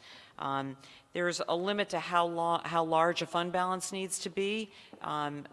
Certainly, we want the fund balance to be strong. It is an indicator that it's an indicator, an important indicator of our financial strength, and it signals our ability to meet contingencies, to provide for unexpected costs in economic downturn, things like that. And it certainly is an important indicator that Moody's uses for our credit rating. So in 2015, when we had this unassigned fund balance, the council and the Board of Finance, in working with the mayor, adopted a fund balance policy. The policy was put in place to establish a target level of the unassigned fund balance for the general fund and to establish a process and criteria for continued evaluation of that target as conditions warranted. The bottom line, as far as the policy stated, is that the target balance was to be 10%, and the maximum balance, after a lot of discussion by the Board of Finance, was not to exceed 15% of expenditures. So any amount in excess of 15% has to be appropriated as an assigned fund balance. In other words, a specific use, either a use or to be used to reduce property taxes. Our last audit, which was for the end of FY17, reported that we have a 14% fund balance. So the reason for this resolution that we have before us tonight is that we are seeking to use a portion of the unassigned fund balance to support projects that would reduce our ongoing annual expenses, improve operational efficiencies, and create new opportunities for revenue, which is what the whole idea of this was. The uses for the fund balance that have been proposed in the resolution, and mostly for the benefit of the public, are $18,000 for the Heineberg Senior Center to address the unexpected loss of grant funding that was critical to their programs, $500,000 to build up a reserve for the state-mandated property reappraisal that we're going to be doing in the next 2 or 3 years, $80,000 for legal and professional services to support the proposed district energy system, $75,000. One of the other great things that we've been doing in terms of good news for our finances, that our audit recommendations are practically down to, there's just a few of them. One of them was that we improve our capital project accounting, and there's $75,000 to work on that. $100,000 for a full-time community engagement specialist for CEDO, $50,000 for a plan to digitize and archive the city's records. And for anyone who's ever looked for anything in city records, the idea of digitizing them is great news. And then $25,000 for a jobs and people study to look at trends in the working age population and employment. And you know, the Board of Finance looked at this list. It was a long list of items. There was a lot of discussion and exploration about those and other priorities. This resolution was unanimously approved by the Board of Finance, and some members may want to speak to some of the items and their views on it. I do hope that this will receive our unanimous support. Thank you. Thank you, Councilor Paul, for that thorough and informative report on the unassigned fund balance. Seriously. And Councilor Nodell. Thank you, President Wright. We had a lot of good discussion about the potential uses of the unassigned fund balance. And I think this was maybe where we had the most in-depth discussion of the options in front of us. It was a very good discussion. I wanted to say I really appreciate the mayor including on his list updating the jobs and people study, which I think is going to give us some really good information about job creation and potentially guide the kind of the economic development efforts of the city as a whole, especially CEDO. And just to note that we are not tonight spending all of the available unassigned fund balance. And as we get into the year, we may decide to spend more, but that would be something that would come to the Board of Finance and to the City Council. So I do think we're in a good position with the unassigned fund balance, and we've gotten to the point now where it's in the interest of the people that we serve to allocate some of those funds to in a wise way, and I think that this list meets that test. Thank you. Thank you, Councilor Nodell. Councilor Busher. Yes, this is exciting that all the hard work pays off, and now we can utilize those funds to help the people in the community. And I think that, you know, some of it's seed money, and some of it is money that will be utilized to either see through a program or get started in one. Councilor Nodell brought forward the jobs initiative and wanted that included. And as I thought about it, I feel so strongly about this now that, you know, we've addressed things like housing, but we continue to need to address affordable housing.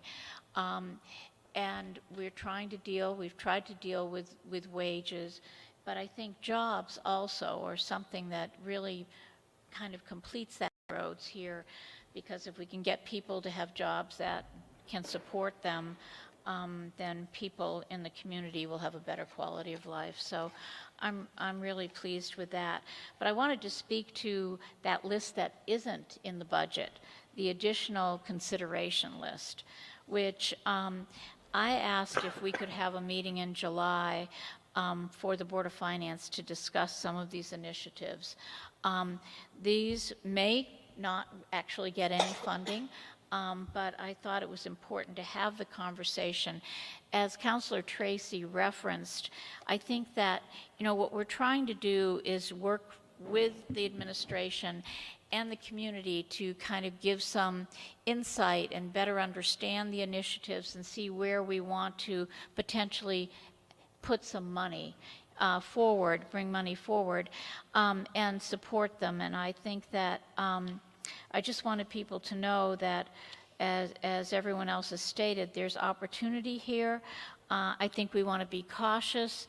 I'm anxious to hear what the other members of the Board of Finance think about these other opportunities, and also to better understand what the administration feels about them. You know, these are sound bites of an initiative and what can be accomplished with those dollars, but when you're really making those decisions, you really need more than just this brief paragraph, and so that's what I'm hoping will happen in this process. So once again, I'm hoping that the citizens of Burlington are satisfied with how we're spending those dollars. They're their dollars, and we're giving them back to the community, and that feels really good. So thank you very much. Thank you, Councilor Busher. Other remarks or questions from the City Council? Councilor Jang. Thank you, President. And basically, I think the budget, or this is the first time for me, but I'm just surprised how all of these assignment of the unused balance are not specifically supporting social services. When we talk about homelessness, when we don't have enough money, we understand. But when we have extra, we need to put a strong emphasis in that. Quality of life issues for Burlingtonians, for people who live here.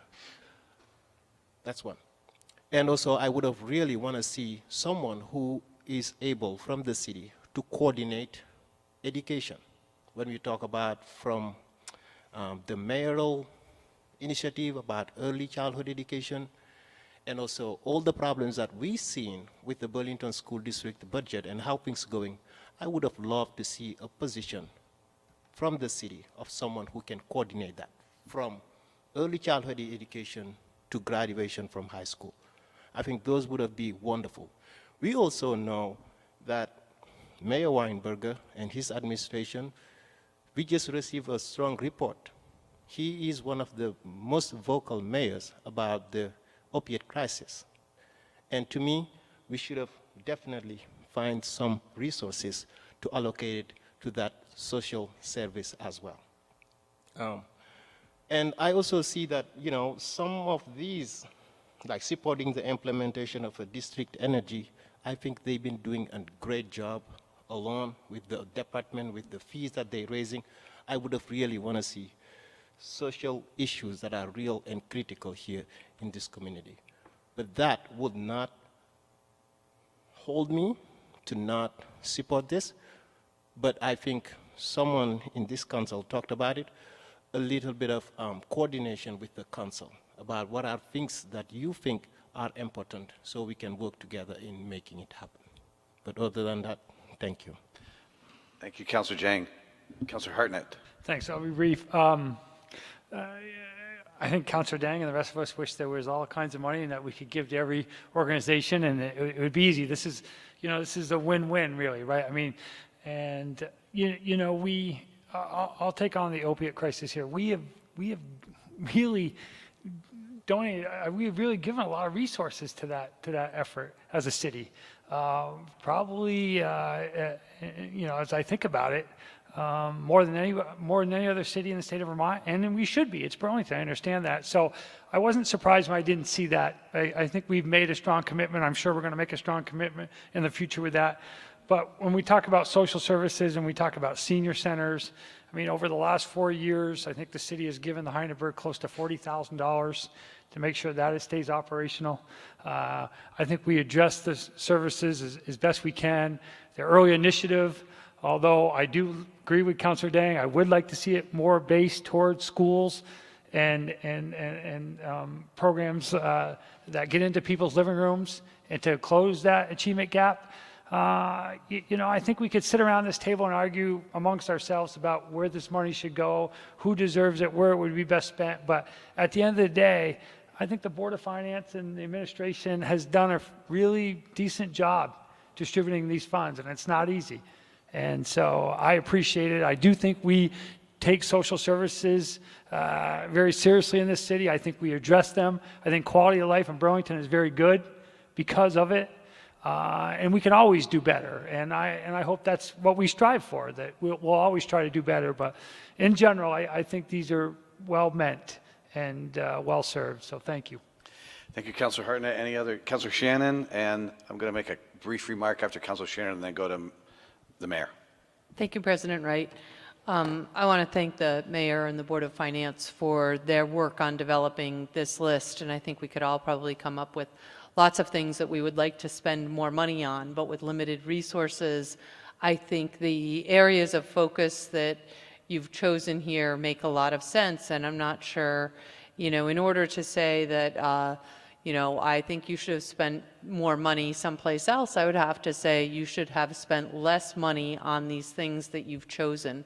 And, of this list, support for the Heineberg Senior Center, building a reappraisal reserve, supporting the implementation of district energy, updating the jobs and people study, improving capital accounting practices, staffing a community engagement specialist, and evaluating digitizing our historic records. I cannot say that you should have spent less money on any of these things. So I'm sorry that our funds are not unlimited, but this is tremendous progress from where we were years ago, and I'm so grateful to have some extra money to be able to move forward on community initiatives. So thank you for your work, and I will be supporting this. Thank you, Councilor Shannon. And no doubt surpluses are better than deficits. And it is definitely good news. It's great to be sitting here talking about more money than where we have to find cuts to make the budget work. Just a real brief comment. I'm very excited about what's in the unassigned fund balance, the items that are in there, and the budget generally. And I'm really gratified that we did help the senior centers And congratulations to the seniors who came here and advocated. Great job. You know, I think they came here and they made their case, and they were helped by the city. I do want to just say, and I'm gratified that even though Councilor Shannon's right, that we don't have unlimited money, but we do actually have some more money that we are going to continue to look at as we go forward outside the budget process with the Board of Finance. And I'm glad that the mayor has indicated that we'll continue to look at that. One of the things that I did bring up was street paving. And I do understand that we're paving more than we have in any other year, but I know also that the need has been greater than it has been in any other year. And so I appreciated what Councilor Hartnett said earlier. I know also that the mayor has, and the mayor will be making some remarks and can respond to this, and that we maybe can't even do any more than this particular year. But the two things that I had asked and that we might be able to continue to look at is street paving and actually making sure going forward that the phase out of the business personal property tax, that we, if there's a gap in not being able to do that, that we continue to consider that as well with other unassigned fund balance surpluses. So with that, I will turn it over to Mayor Weinberger for any remarks he cares to close us out with on this. Excellent, President Wright, and you touched on a couple of the points that were on my mind. And I hope it's clear to the whole council and to viewers that we are with this vote, if it goes through tonight, committing approximately $855,000 of this unassigned fund balance to a variety of initiatives as we've been discussing. But there is, within our policy and within meeting our 10% goal, there's potentially another, more than $1 million that we are envisioning reconvening a discussion on, as Councilor Busher mentioned, quickly for an initial discussion, and then coming back for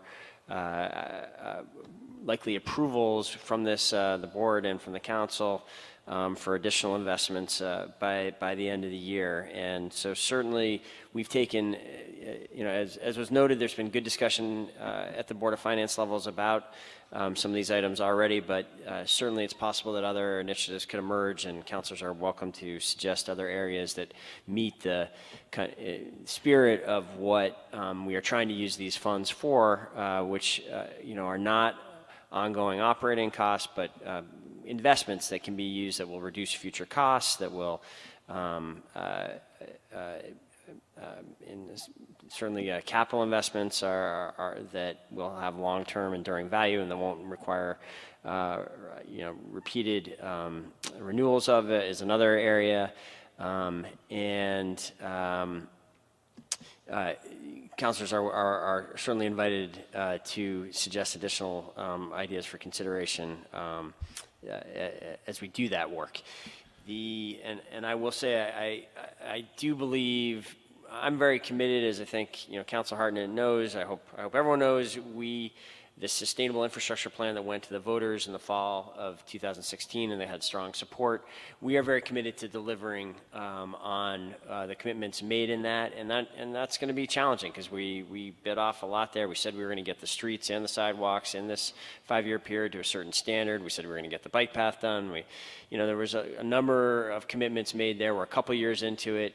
It's a 5-year plan. As with any 5-year plan, unexpected things are coming up. We're being pushed in new ways. So I absolutely think that is a likely possibility that we may want to suggest finding additional ways to make investments with the capital. And I take the point that there's a lot of need out there with our infrastructure. I do just want to say a little more about the way in which we've approached social services funding, both in this budget and the last couple of years, and that I appreciate Councilor Jang's reaction, and I think it's something we had some discussion about during this budget process, and I think we'll have more discussions in the future. In that, I think the way in which we are, I think there's some shift going on in the world here that the city is trying to respond to, but in that. Typically, in the way our system works, the state is the primary funder of social services. That is not the case in all states, but it is the case in Vermont. And the city's investment in social services has been intentionally and explicitly quite limited. And now that doesn't mean the city is not involved, and I will say our first approach when we become aware of new social needs in the community is to try, because of that historic alignment of responsibilities and because of the city's resources are limited, we try to find ways to get the system to address these social needs without additional taxpayer spending. And we haven't had some success of that, including recent success. So, the opioid crisis is something I'm very committed to and working very hard on. We're trying to stand up a new pilot, as there's been some reporting about recently, that will expand access to buprenorphine medicine, this anti-addiction medicine, and there will be some cost to that. It'll be about $150,000. We are optimistic that we won't need to make any of that investment using municipal sources. There are other groups out there, state sources, the UVM Medical Center sources, where we can find ways of supporting city initiatives without having to tap already stressed property taxpayers. Same has been true when we became aware of these cuts that a number of social service agencies have experienced just in recent weeks. I've been convening meetings and making phone calls and working to find a way in which a lot of the acute and near-term needs are being met without the city having to write additional checks. Now, there are exceptions to that, and where there is a strong connection between municipal interests and a social service agency, we have in recent years, and we continue in this budget to consider making new investments. We are doing that with the senior centers. Here's an area where we are talking about activities that take place for seniors. Many seniors that live here in Burlington are very nearby. Activities that are taking place in the city. If these centers didn't exist, there would be pressures on other elements of city life. We've had a historic relationship with these senior centers. We are now running one of these senior centers, and so where there were cuts, we did think it was appropriate for the city to step up with about $36,000 of new funding in this year's budget. Similarly, we didn't have a warming shelter 4 years ago. We together have supported the creation of that. We haven't had to pay for any of that in the first 4 years. Again, to this point, that other parts of the system pay for that.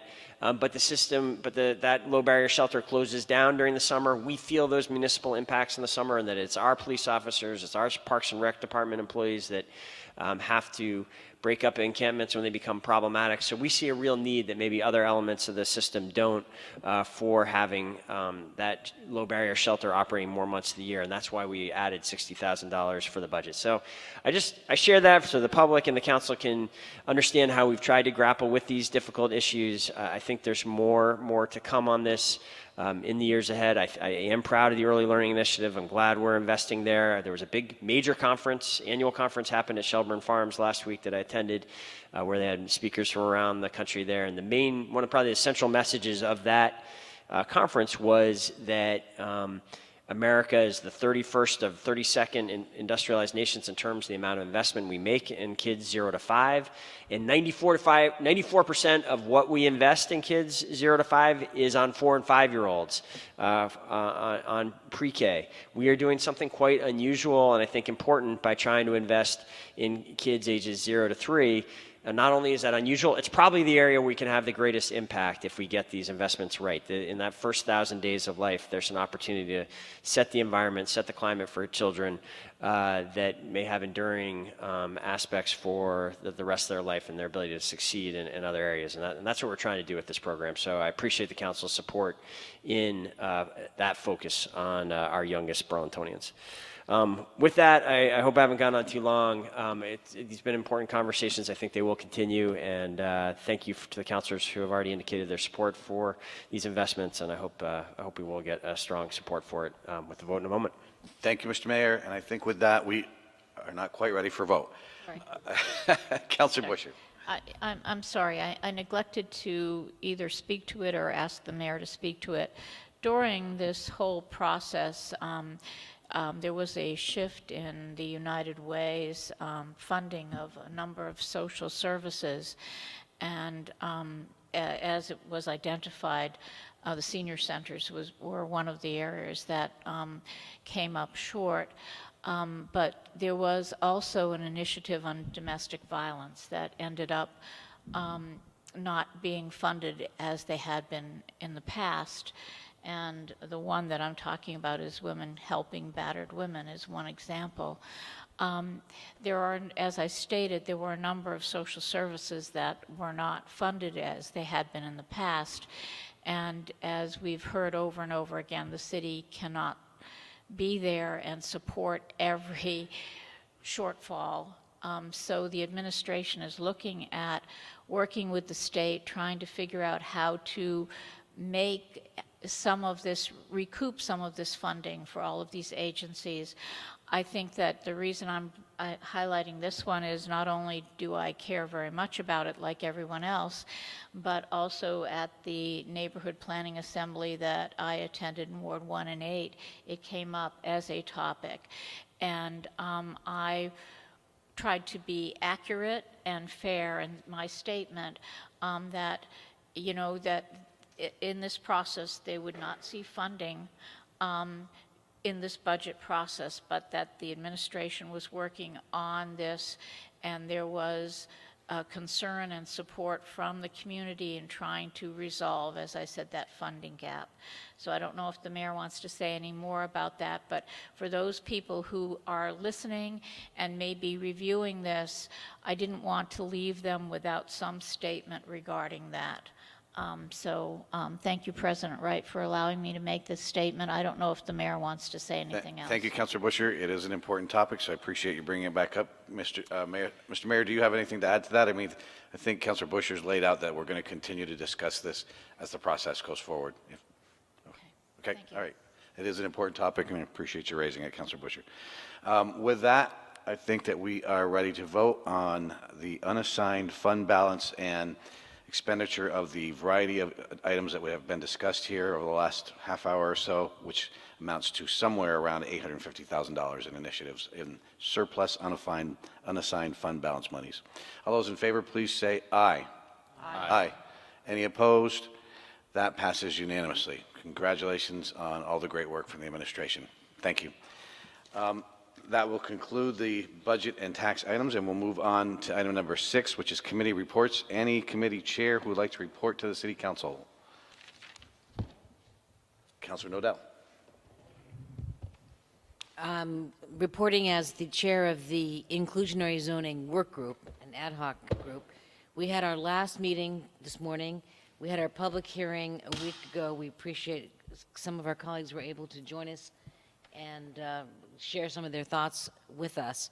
This report will be prepared over the next couple of weeks, and I'm hoping, if it works for the council president and for the mayor, that we can come to the July 16th meeting with a presentation and a resolution to then, you know, kind of work it into our work as a council. Thank you, Councilor Nodell. Sounds good. Councilor Mason, and then Councilor Hartnett. Thank you, President Wright. Just for the council's benefit and the public's benefit, the boards and commissions nominating committee will be holding its third meeting tomorrow, 5 to 7 in room 12. We have interviewed most of the applicants. There were a few that were not able to make it. They have been extended an opportunity to come and speak tomorrow. Following that, there will be hopefully a slate advance for discussion or consideration by the council at our next meeting. Thank you. Thank you, Councilor Mason. Councilor Hartnett. I just want to get, the PAC will be meeting this Thursday at 5:30, conference room 12. And it kind of highlighted on an update from CEDO on the auditorium. So if anybody's interested, we'll be getting an update from CEDO that night. Thanks. Thank you, Councilor Hartnett. Any other chair who wishes to report to the City Council? Hearing none, we will conclude item 6, and item number 7 is city councilors on general city affairs. Any councilor on general city affairs? Councilor Jang. So tomorrow, the Burlington School District Parent University, and by the way, thank you, Mayor Weinberger and the administration for allocating $4,000 to this program for the first time, and I think it will be ongoing. We hope so. So tomorrow we will have a wonderful graduation ceremony. 55 parents from New American Communities will be graduating at the Flynn Theater, 3:30. So we have Mitzi Johnson. We also have Kirk Wright as the keynote speaker, as well as people from the Abenaki community. So we have Charles Delaney, who is an elder from the Abenaki, and also Melody Walker Brooks, who is the chair of the Vermont Commission of Native Affairs, who will be also speaking on behalf of the Abenakis. So there will be a lot of food donations, there will be a reception, beautiful music, and we hope to see every city council that's available to show some support. Thank you. Thank you, Councilor Jang. Any other councilor on Councilor Pine? Real quickly, the new building that's being built on the parking lot adjacent to the Kotz property on North Avenue is the process of the pile driving has become a major issue for neighbors living in that vicinity. So if you hear about it, hasn't been resolved because it's going to go on for at least a couple more weeks. It's extremely loud, and the vibrations are causing people they're calling everyone they can. So hopefully they won't call you in other wards, but the result of this is that the developer, which is Redstone, has met with residents that are concerned, and they basically agreed to a time limit of the hammer that drops the steel piles 50 to 70 feet into the ground will only operate during the hours of 9 a.m. to 3 in the afternoon. They will move as quickly and efficiently as possible. I guess we got the hammer going over here too. But it's been extremely disruptive for folks, and I just want to acknowledge it. There's not much that can be done. As they say, you do have to crack some eggs to make an omelet, and unfortunately, that's what's happening right now. And it's nonetheless, it's not a pleasant experience for the folks who live the closest to it because it's really disruptive, and for people who are home all day, it's been a really difficult week, and it will go on for at least a couple more weeks. So hopefully, folks can hang in there. Thank you, Councilor Pine. Appreciate that. Any other councilor on general city affairs? Hearing none, we'll conclude that item. Item number 9 is City Councilor President update.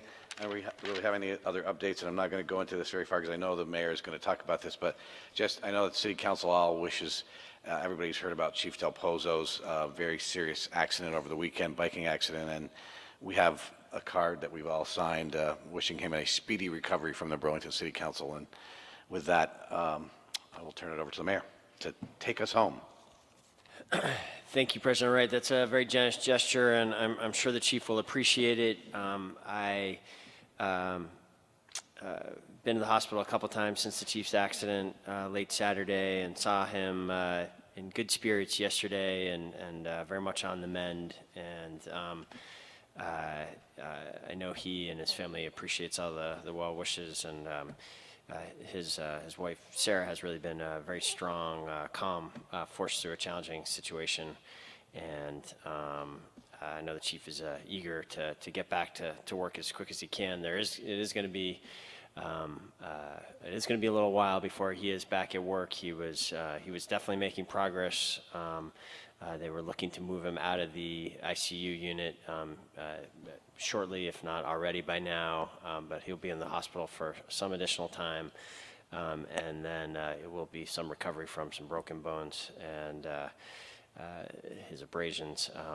In the meantime, Chief Wright is serving as the acting chief. Jan has been in the leadership of the department since early on in our administration, and has served in this role before. People may remember there was a couple-month period between Chief Sherling's retirement and Chief Del Pozo's arrival, where she served as an acting chief, and she is stepping up to that role again, and we appreciate her service.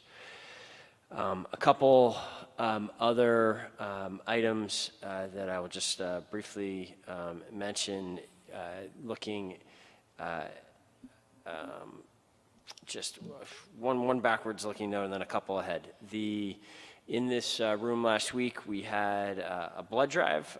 First time in recent memory here in City Hall we've done that. I want to thank Katie Vane for her leadership and organizing that. About 30 people gave blood over the course of the day, and it really is a remarkable thing for people to think about. Only about 3% of Americans give blood, and the decision to do so, which there are ongoing opportunities to do, really can make the difference between life and death. I know one of our neighbors, Ward 6 neighbors, Councilor Paul, recently benefited during the complication in the middle of surgery, lost a lot of blood, would have been in real trouble were that supply not on hand. I saw him up and walking around and looking as healthy as ever. It's quite scary to think that we if it weren't for the generosity of some, that wouldn't happen. And this is a community where there's ongoing opportunities for that volunteering, and the city certainly encourages it.